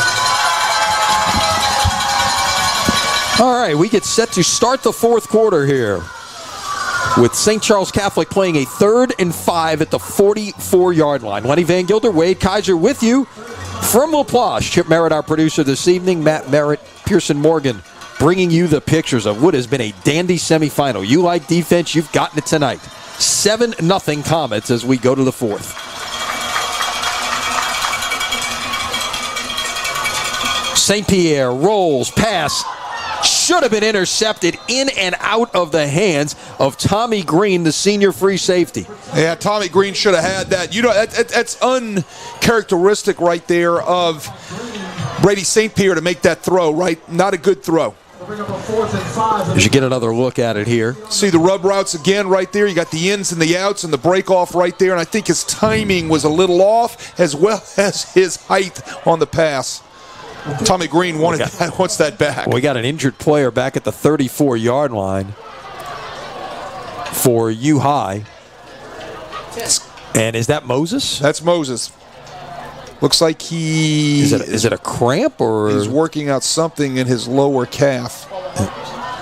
He's going to get help to the sidelines, but he is effectively walking it off. He'll be on back. on his own power. While we have a moment, we'll tell you that tonight's coverage on Crescent City Sports is brought to you by the Lamarck Motor Company in Kenner. Lamarck Quick Lane services all makes and models, batteries, tires, oil changes, and more. All done quickly while Wade enjoys some popcorn. Must be a reason. Great popcorn, great service. No doubt. Great dealership. And a great singer. I was listening to him today sing. Man has some pipes on him. No doubt. All right, 4th and 5, and this is special teams tonight have definitely been an edge St. Charles Catholic. And we got movement up front.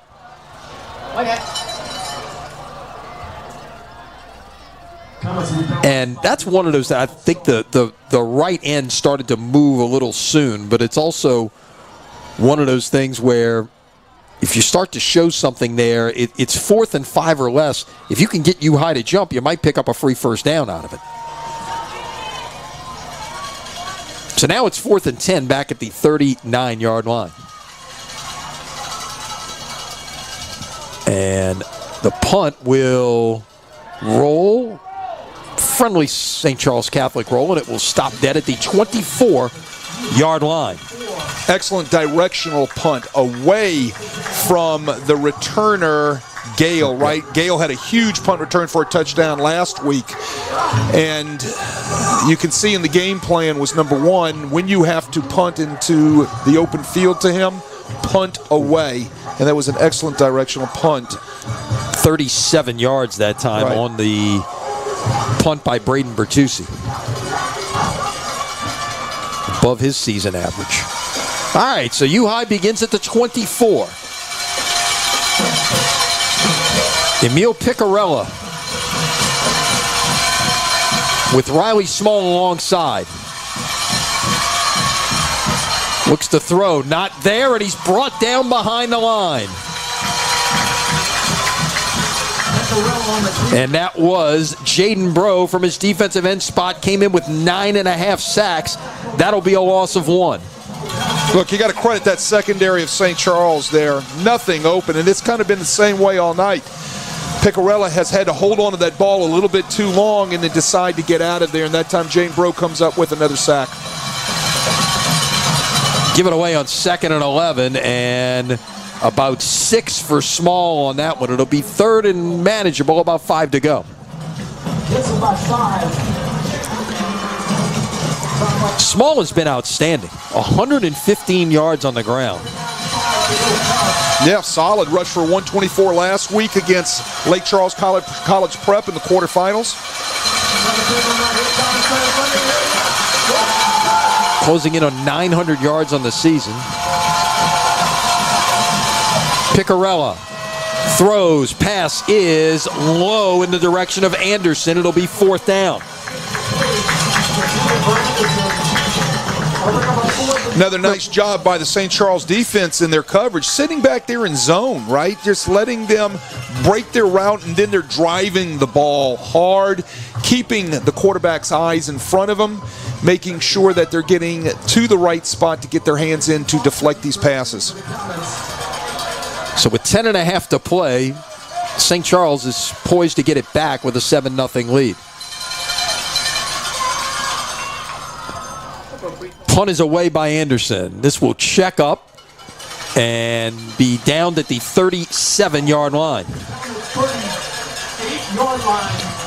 With 10:17 to play in the 4th quarter. Wait, this was a U-High offense that came in averaging 46.8 points per game. Yeah. And you see that very large goose egg next to their name down there. Yeah. This is a very impressive job done by this Comet defense this evening.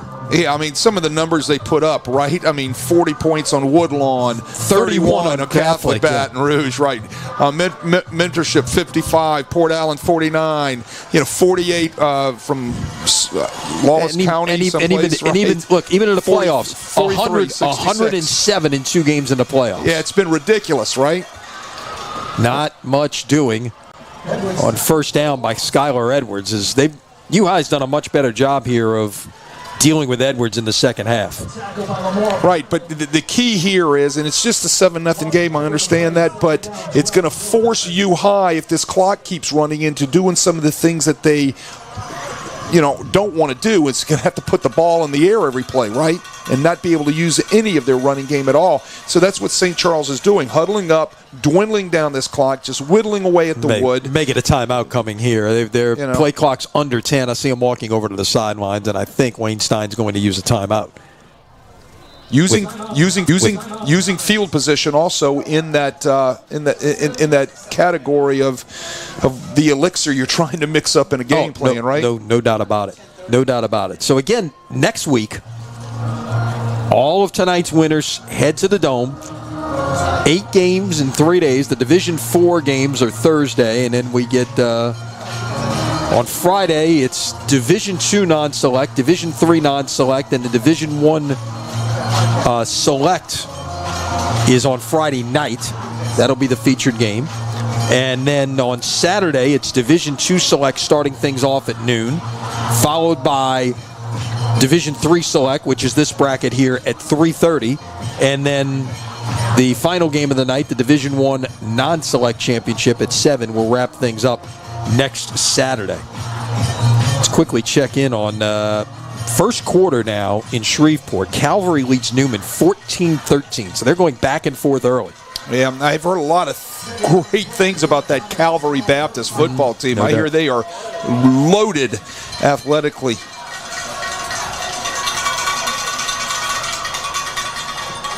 Rental option this time, and it is well defended, as that was 6. That's Tommy Green stepping up and making the play right there for U-High, the free safety.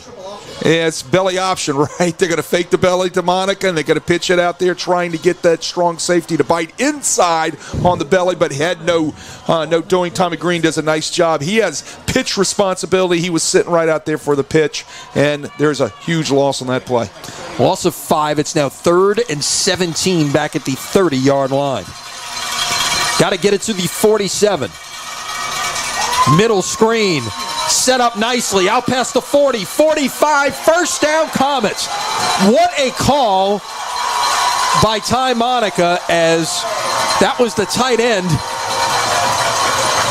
Brandon Craigle, on the catch, and a gain of 23. Very nicely set up. Good pump out there to the halfback. Everybody flows to him. Craigle just drifts right in the middle behind those offensive linemen. And then he won't go down. And then he won't go down. It becomes a scrum. Look at the push. Look at the shove. Look at the second effort. First down, Comets. Again in business on the U-High side of the field. You convert on 3rd and 17. That's the kind of plays you remember on this night. Right. I think I said just a couple of minutes ago that they've been making one of those big plays a drive, right, where they've converted on a big third down somewhere. A pass, a screen, a run, something like that to keep things alive. That timeout, St. Charles Catholic. So Wayne Stein has had to burn 2 here on this drive. Well, we have a moment to catch you up on scores. Division I select. Acadiana leading Carr 8-0 at half.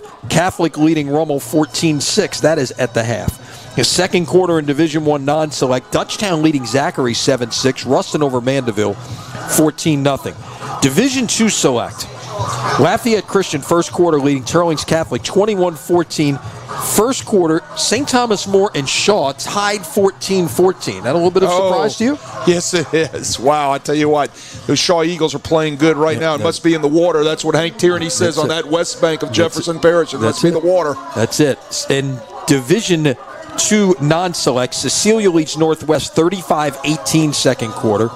First quarter, Opelousas on the road leading the top seed North DeSoto 8-0. Division III non-select, it's Union Parish leading Gina 7-0 second quarter.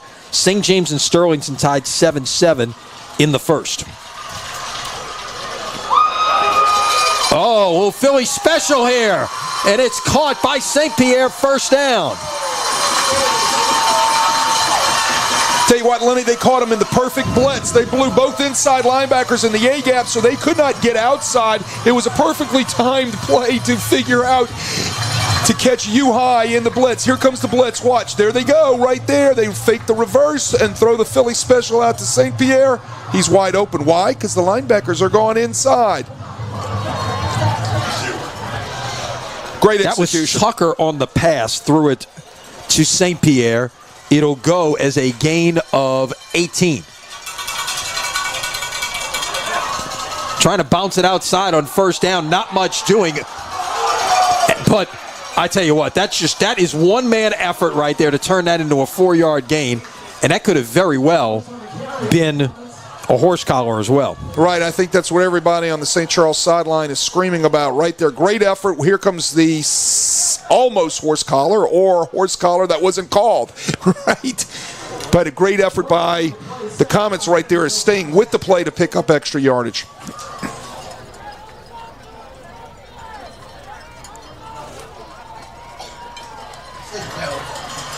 You said that's not enough. So on second down, they move it back actually to the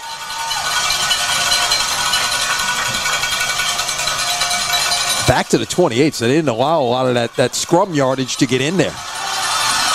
That was Wills out of the shotgun now, or out of the Wildcat that time, and he will get 5. You know, Wills got good speed, right? University High's got better, okay? Running downhill out there like that. You've got to get some blockers out there like they do on their sweep where they can get a kick out and a pin down and create an alley for him to get vertical north and south. Wills is a north and south guy. So third down and 5 at the 23. As the clock ticks towards 6 minutes, and you're getting into that point here. You don't get this here. It's going to be decision time for Wayne Stein. Do you try and kick the field goal and make this a 2-score game?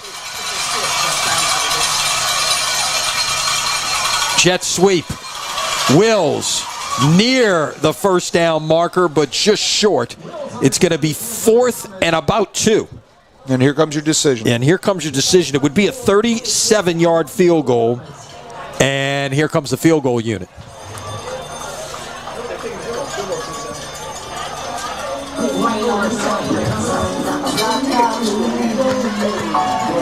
It's off the left hash. Left hash, it'll be a 37-yard try. Miliotto is 9 of 10 on field goals this season.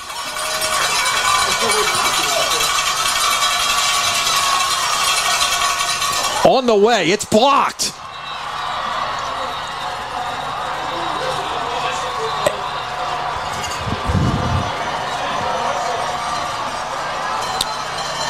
See the penetration come through, and that's one of those things. Look, it's let's see if everything was in line here. Oh, yeah. That was a pretty good kick. That's just great penetration that time. The first one through was Laramie Guidry, number 8. Yeah, he got all over it. I mean, he was there. I mean, it hit him right in almost the face, right? So something happened up front. We couldn't tell from our view. There was a leak up front which allowed Laramie Guidry to come almost right on top of the ball and bat that thing down. So 5:42 to play. U-High takes over at its 26-yard line. Run it to the right side on first down, and it's a good run for Riley Small. But you'll see if they move the chains. They will. Gain of 10. Yeah, this is the drive that U-High has to put something on the board with, right? No doubt. I think this is it. This may be now or never right here. Small gets 4 on first down. It doesn't necessarily have to be the 7. It can be the 3 because they can stop the offense and get the ball back for one final drive. Yeah. But they're going to have to come away with something. But it's also got to be quick. The clock is ticking towards 5 minutes. Correct. They've got to get rolling. This may be your last possession. They've got to get rolling.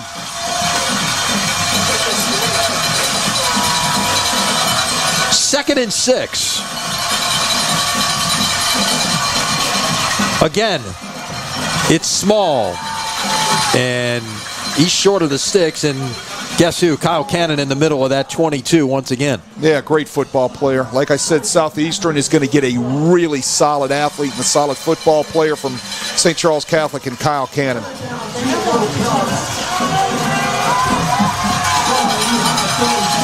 I've got Small now, 19 carries for 133 yards.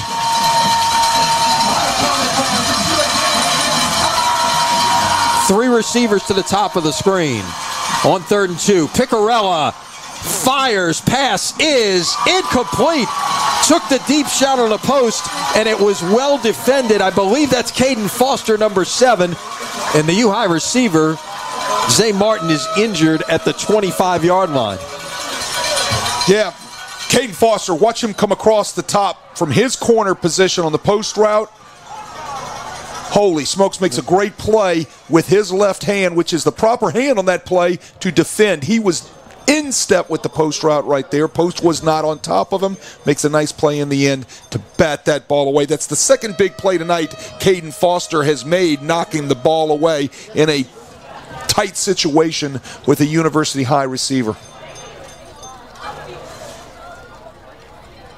That looks like Zay Martin. I think we already said that's down. Yeah. How about this one? We didn't get to the Division IV score. Second quarter, Riverside leads Vermilion Catholic 21-0. Oh, my goodness. Vermilion Catholic fell way behind in their quarterfinal game last week and had to rally to win. I think they were down 20-0. But let me tell you, Lee Roussel does a great job in his second year in that program. He's been an assistant in a lot of places, including working here at one point. And does a great job. Worked on Timmy Rebo's staff at Nichols for a while. And, he's got his star is Dedrick Lasty, who is all of 5'3". Yeah. Yeah. If that. Yeah, if that. Yeah. On a good night with tall cleats, right? Right. Okay, so. Right. But he gets in behind that huge offensive line that Riverside had, and we did a game out there. Yeah, we did their game against Newman. That's their one loss this year. And he's hard to see, right? No doubt. All of a sudden, he's running past you in the secondary. Right? I mean, that's yeah. The other game, by the way, is in the third quarter. Ouachita Christian leads Southern Lab 20-19. So it's 4th and 2 at the 44, and U-High has to go for this with 4:09 to play. You punt the football, you may not see it back. Picarella from the shotgun. Or check that. That's Moses in there on the direct snap. First down. Well, what do? Big-time players on big-time plays, right, in big-time situations. Yeah, you make what sure, do? You They make give sure it to Moses. Yeah, you put the ball in his hands right there. Gain of 3. We hadn't seen him run the football since he had that cramp on defense a couple of possessions ago.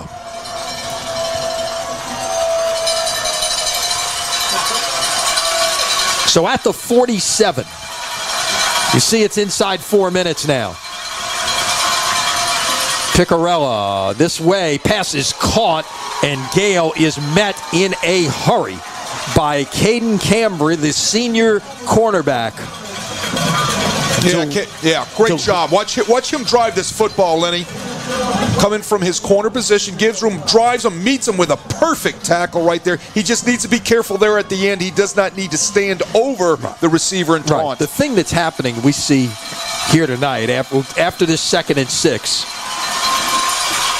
they'll give it away, and that is a first down for Riley Small. The one thing that the defensive backs for St. Charles Catholic have done all evening is not allow yards after the catch. That is a huge, probably undervalued statistic because we're not sitting here keeping yak, okay? Right, yeah. In this game. Right. Yards after catch, huge statistic. And you know it's something that U-High does a lot of. They give it to Small inside the 35, down at the 33-yard line. A shot delivered at the end of that play, but a gain of 8. Yeah, Kyle Cannon delivered a shot.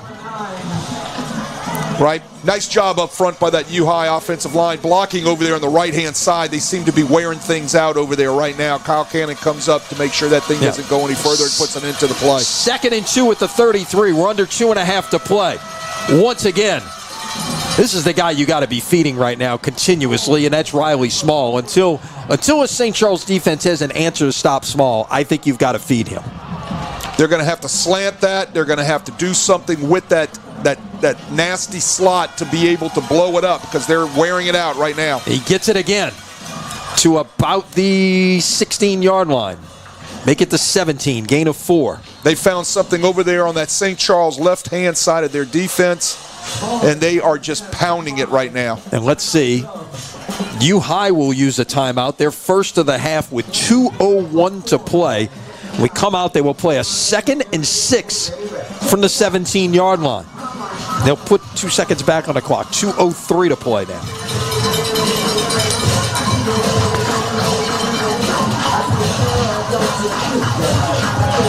Well, we're getting our money's worth here tonight, right? No question about this. This is what semifinal football is all about.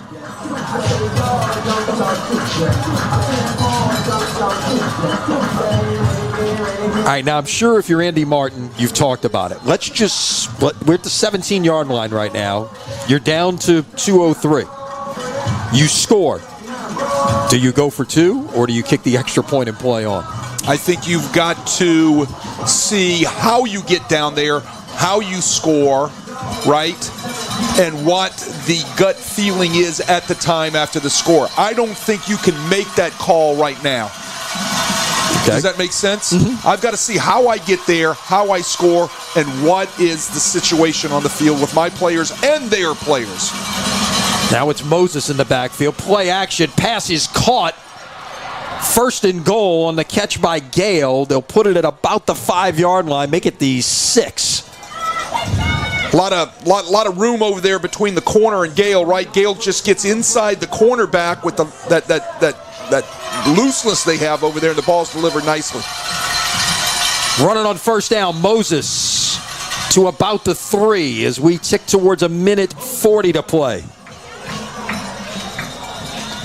Whistles and timeout. Or we got an injured player. Check that.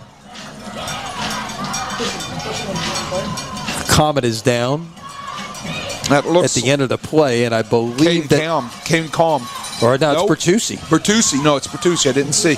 Well, I tell you what, these dark jerseys and dark numbers, right? They're just hard to identify. Little hard to read, yes. You know, no, obviously it's, even if the lights were perfect, they're hard to read. Right. And, you know, we mentioned the situation with the lights here. All right, so actually they put it back at the 4-yard line.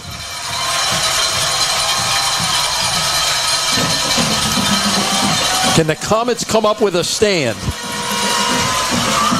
Picarella, pass is caught for the touchdown. Granville Anderson. And now it's decision time for Andy Martin. Right now I go for 2. Here's why. Guys in the dark jerseys right now are a little worn out and they're on their heels. Whose hands do I put the ball in? Number 10. That was a 12-play, 74-yard drive, and it looks like we have the kicking team on here. Yeah, with the swing. But here's the thing. Well, now we get timeout, you high. Now we get timeout, you high. Because here's the thing. I don't think the kicker was on the field. Well, the kicker, keep in mind, the kicker is the one who caught the touchdown. He's over there changing the shoe, right? Remember the days they'd run off and put the square toe shoe on, and they'd throw the shoe out on the field, and you lace it up and put it on? And that also might have been a situation you wanted to see how St. Charles was going to cover the swinging gate, and maybe Correct. you just run the play that you have in that situation. Well, you got to be looking at personnel right now, and that's what the St. Charles Catholic coaches are doing up in the press box, radioing down to the guys on the field, and the guys on the field are looking and counting numbers to see what's going to come out of that huddle over there on the University High side. Correct? So now you're going to start figuring what defense you're going to send out and adjust to their personnel. And the offense is on the field. No, it's not. Check that. Okay. No, it isn't. Check it. No, they're going to kick the extra point.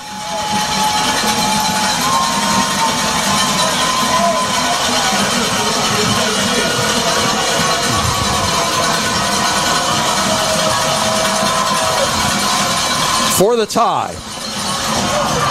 It is good. 87 seconds to play, and Granville Anderson delivers on both ends. Catches the touchdown pass, kicks the extra point. We're tied at 7.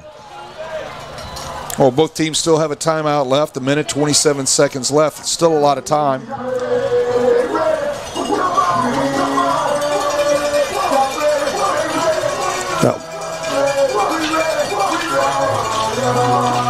We thought this would be a good one. Yep. What a drive by University High. It is delivered, yeah. 12 plays, 74 yards, took 4:15 off the clock. Key was they did not have a penalty inside the red zone down there. No, no penalties the whole way down. That was correct. No doubt. By the way, Carr has now tied Acadiana. It's 8-8 in the third quarter. Ruston leading Mandeville 21-0 in the second quarter.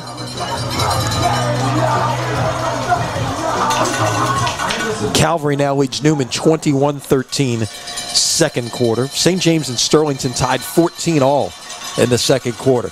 We're going to be done much earlier than most here this evening. You keep up with all the scores on the best scoreboard in Louisiana at CrescentCitySports.com. That was kicked short, and St. Charles will take over after the fair catch at, let's see where they spotted the football, at the 31-yard line. Yeah, nice execution of the sky kick by University High to make sure that they covered it and also to make sure there was no return. I like the strategy. Now the Comets have got to work themselves into field goal position in 1:26 seconds left. One timeout. And I guess it's also one of those things here where, yeah, you've only got one timeout left. You're going to spread it out here, but you also have to be careful as well.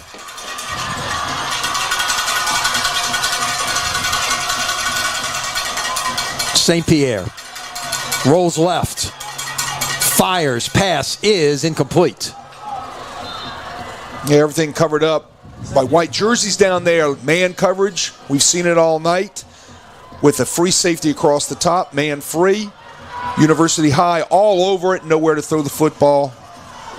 Just got to be careful you don't force the ball in there because you do not want to give up that pick right now, obviously. Worst thing you can do is force this football in it because you have life, right? Just can't force the football. Take what you're getting, take what you're given.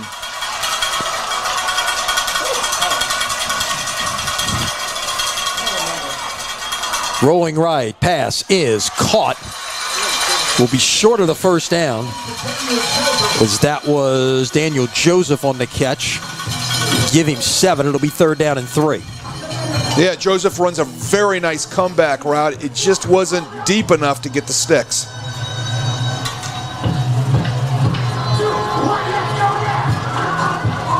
So you got to get to the 41 to extend the drive here. 3rd and 3. 3 wide receivers to the top.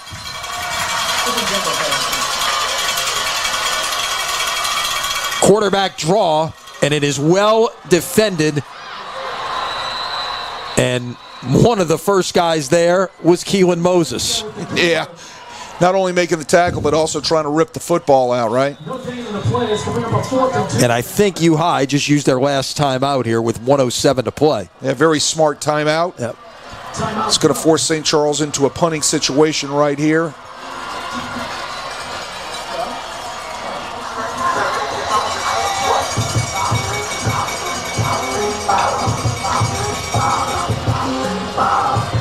Telling you, punt team right now, number one, secure the snap. Number two, let's make sure we hold on to that protection just a tad bit longer. Hey, do not punt the ball into number seven hand. Yeah. Do not punt it into some number 7's hands. That's what I would be saying. Right. You can kick this thing out of bounds. It's fine. Yeah, just kick it away from them and let's go play some defense, right?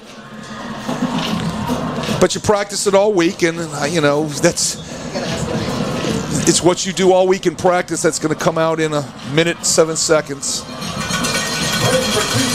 Especially on the special Never know teams. what you're going to see here. Correct. U High was in a safe defense and didn't even run Gale on until they realized the punter was actually on the field.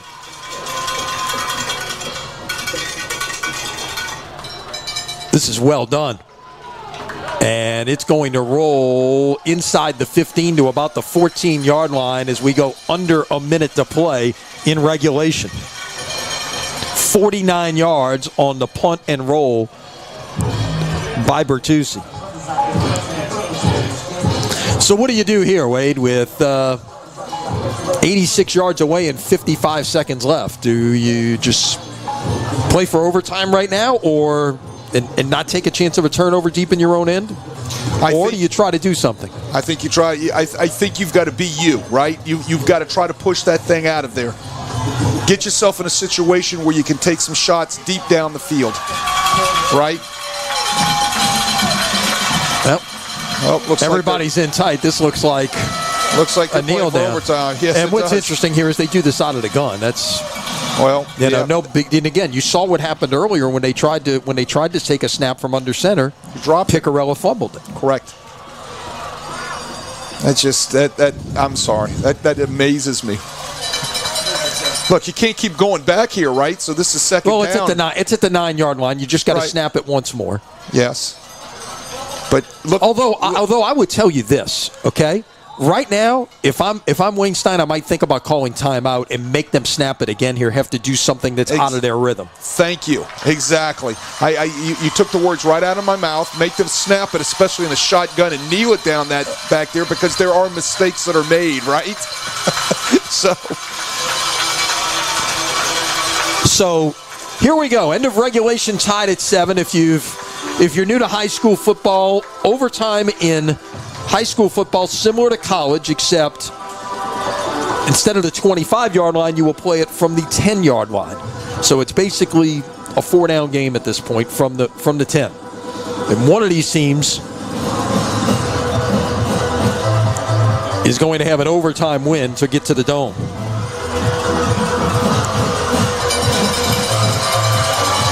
Well, this is called lanyap, right? Right. This is what they pay their price for their ticket, and they're getting some extra tonight. 2 great football teams in semifinal action. So what you want to do, strategy at the toss, you want to go out there, and if you win the toss, you want to make sure that you take defense. You want to put your defense on the field so Correct. You know what you have to do. Exactly, when you possess the ball on offense. You do not walk out there and say, I defer. You do not walk out there and say anything else you win the toss. Your options are you can play offense, you can play defense, or you can choose the end of the field that you want to play from. Correct. So those are your choices. So optimally, you win the toss. I select defense. Especially in this kind of game when defense... Look, you wouldn't believe how many times that is messed up out there, right? No doubt. No doubt. You make sure that you're schooling your kid right now. Right now you're schooling everything that's being said, and also Wayne Stein is schooling the white hat on making sure that if the kid makes a mistake, here's what we want. Also with the captains of the Cubs, number 43, Harry Beecham.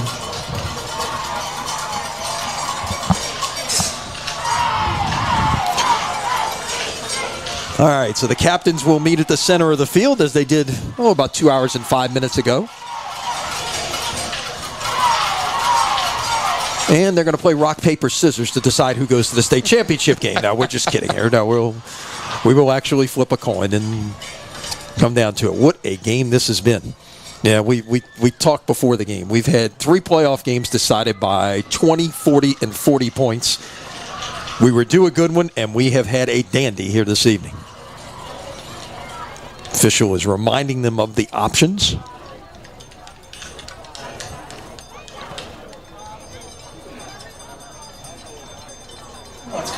And looks like St. Charles. See. St. Charles won the toss, you think? It looks like it. No, it's like college overtime. Yep. So let's see. St. Charles won the toss, and they're going to play defense first. So basically, they defer, and they will play. U-High's going to get the football first in overtime, and we're going to play this at the end zone to our left. So again, it's 4 downs from the 10. It's real dark down there too. Well, it's yeah, I know. Short of playing this at the 40 or the 50-yard line and just saying, okay, the 40's a touchdown. It's dark on either end. So. I agree.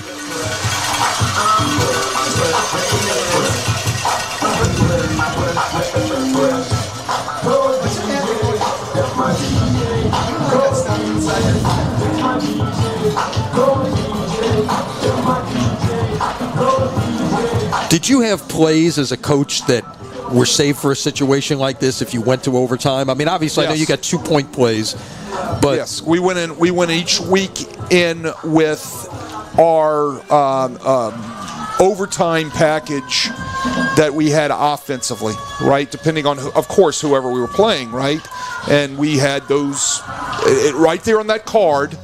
Ty Monica has on that card when he gets the ball on offense.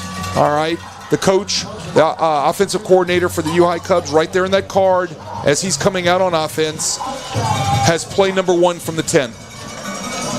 Yeah, and it's all been rehearsed and it's all been practiced all week. So yes, to answer your question. All right, there we go. This will start at the 10. Before we snap the ball, let's quickly update you on Division I Select third quarter. Acadiana 16, Carr 8, third quarter. Rummel and Catholic tied at 14. Ball's on the ground. Just a miscommunication there between Picarella and Small, and it turns into a 6-yard loss. And now you're playing 2nd and goal from the 16, and those plays you had on the you're not trying, on the sheet, yeah. Well, now you're off the sheet, right? Because those plays are all as if you make positive yardage, and that fumbling the ball is not on your sheet. No, not normally. Now you're playing from the 16. 2 receivers, bottom of the screen. You see that's Galen Anderson. Picarella looking. Stepping up. He's brought down for a loss of a yard. And that was well defended by St. Charles Catholic. They knew it became a passing situation.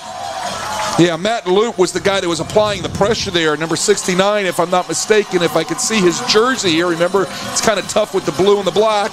Yep, that was number 69, the nose tackle, Matt Loop Sr., applying the initial pressure to Pecorella. 3rd and goal at the 17.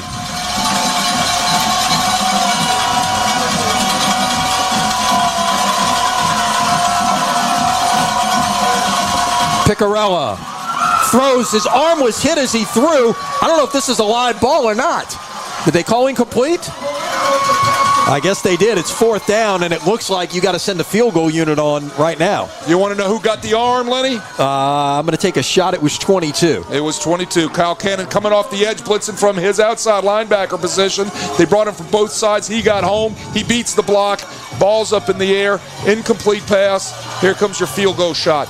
34 yards.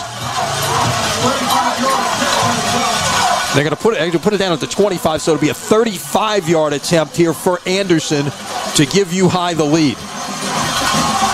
Oh, high snap. Kick is blocked.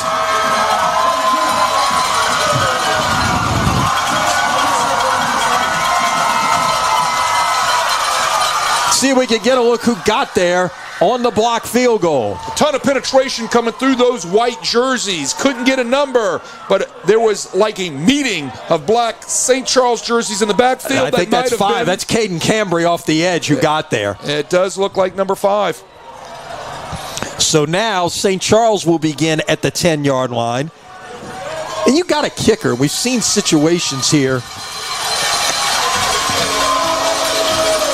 where just go kick the field goal right now when you've got a good kicker, but I think at the same time you got to try to go do something with your offense first, and then see what happens. They're going to set them up, all right? Now, that you also practice this situation by moving the ball around inside the 10 and putting your kicker in a situation where he's got to kick it to win it, right? So they're going to run a play, set him up in order to be able to give him the best opportunity to kick that football, unless they, of course, break the ball into the end zone for a touchdown. I assume they're going to set the ball up for a good. St. Charles has been at a state championship game 4 years in a row. Can they make it 5 right here? Great defense on first down, and guess who? It's Moses who penetrates through to bring down Jeremiah Wills for a loss of 1. I'm going to tell you something. We're seeing 2 of the best linebackers, I think, in high school football in this state playing right here tonight in Laplace, right? I mean, I tell you what, Moses and Cannon are 2 of your finest guys. If you like linebacker play, you're seeing really great linebacker play tonight out of these 2.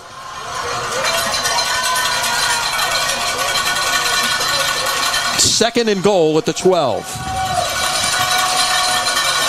Comets just need a field goal to win. Toss sweep. Not much doing right there. So you're saying why run toss sweep to the right? Because I'm telling you, the kicker probably likes the ball off the right hash. So they're going to work everything to that side of the field in order to give him his best opportunity to kick his best angle. Kick it right here on third down, or you try to get a little closer? See, me, depending on where I'm at, I would like to kick the ball on third down in case I drop that snap.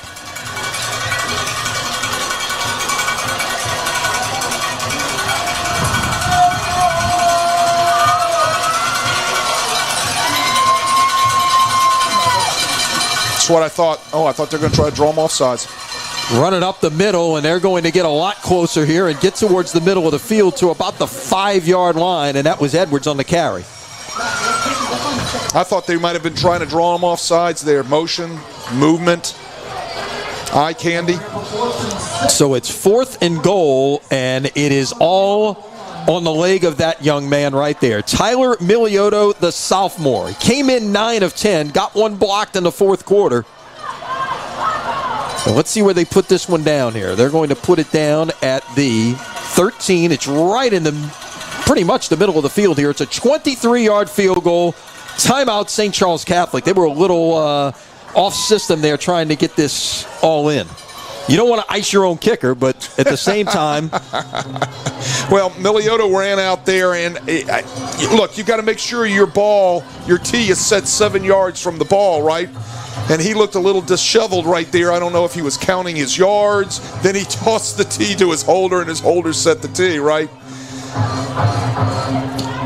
And by the way, look, if you haven't checked it out, 10 years ago tonight, there was a young man from East Jefferson named Isaac Espinoza who was in this spot, a field goal to win the game to send his school to the state championship. A great story by our Les East at CrescentCitySports.com. Encourage you to go check it out, the whole backstory of Isaac Espinoza, the young man who suddenly ended up at East Jefferson from Honduras. Yeah, great team that year. No doubt. Salta Formaggio. Here we go, 23 yards for the win. On the leg of Miliotto, hold everything, timeout you high. And here comes the ice, right? Here's the ice. You know, look, And you probably do this in practice, too. Right. I know a coach who called a timeout in this situation once upon a time, so it does happen. Well, I don't know. I used them. I just didn't want to not have them or just leave them on the board. If I had them, I was going to use them, so why not use them? If someone would go into the statistics of this, around all leagues, right, high school all the way up to the pros, and find out what the statistic is on icing a kicker and making it, that'd be an interesting read. I bet you they'd find out that it really didn't matter. All right. For a third time, we'll try this now. Miliotto from 23 to send the Comets to the Dome once again. Hold. Kick is good. Let the celebration begin in Laplace. The Comets are headed back to the Dome.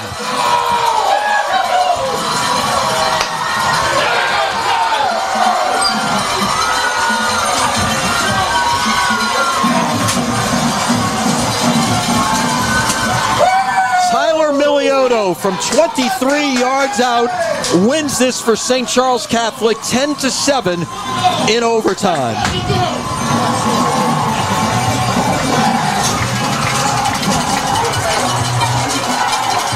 Been in this stadium many a times when there's been a lot of drama. I was involved in many of those from the coaching aspect, but nothing higher than the drama here tonight on that young man, Tyler Miliotto, who stood in there, stared it down, and put it through the uprights. Congratulations, St. Charles Comets. They will play at 3:30 next Saturday afternoon for the Division III Select State Championship. Who will they play? It'll be either Calvary or Newman. Got to wait and see. Wade, final thoughts on what we saw here tonight. Look, we thought this would be good. I think it was that and then some this evening. Hey, I love defense and I love the kicking game. We saw it tonight. Both teams' defenses is excellent. Both teams' kicking games excellent. Great football game, semifinal action for this drama we've had here in Laplace tonight. Total great football in Laplace. No doubt about it. And St. Charles Catholic, for the 5th year in a row, will play for a title. They lost in 19, they lost in 20, finally got the LCA monkey off their back in 21 and won that game. And then a year ago, they beat Dunham. They will face either their district rival Newman or Calvary Baptist in the finals next Saturday at 3:30 in the Caesars Superdome. Once again, your final score tonight, St. Charles Catholic 10, University Labs 7 in overtime. Our thanks to our entire crew. I'll bring it to you this evening. Chip Merritt, our producer. On cameras tonight, Matt Merritt, Pearson Morgan. So for Wade Kaiser, I'm Lenny Van Gilder. So long from Laplace.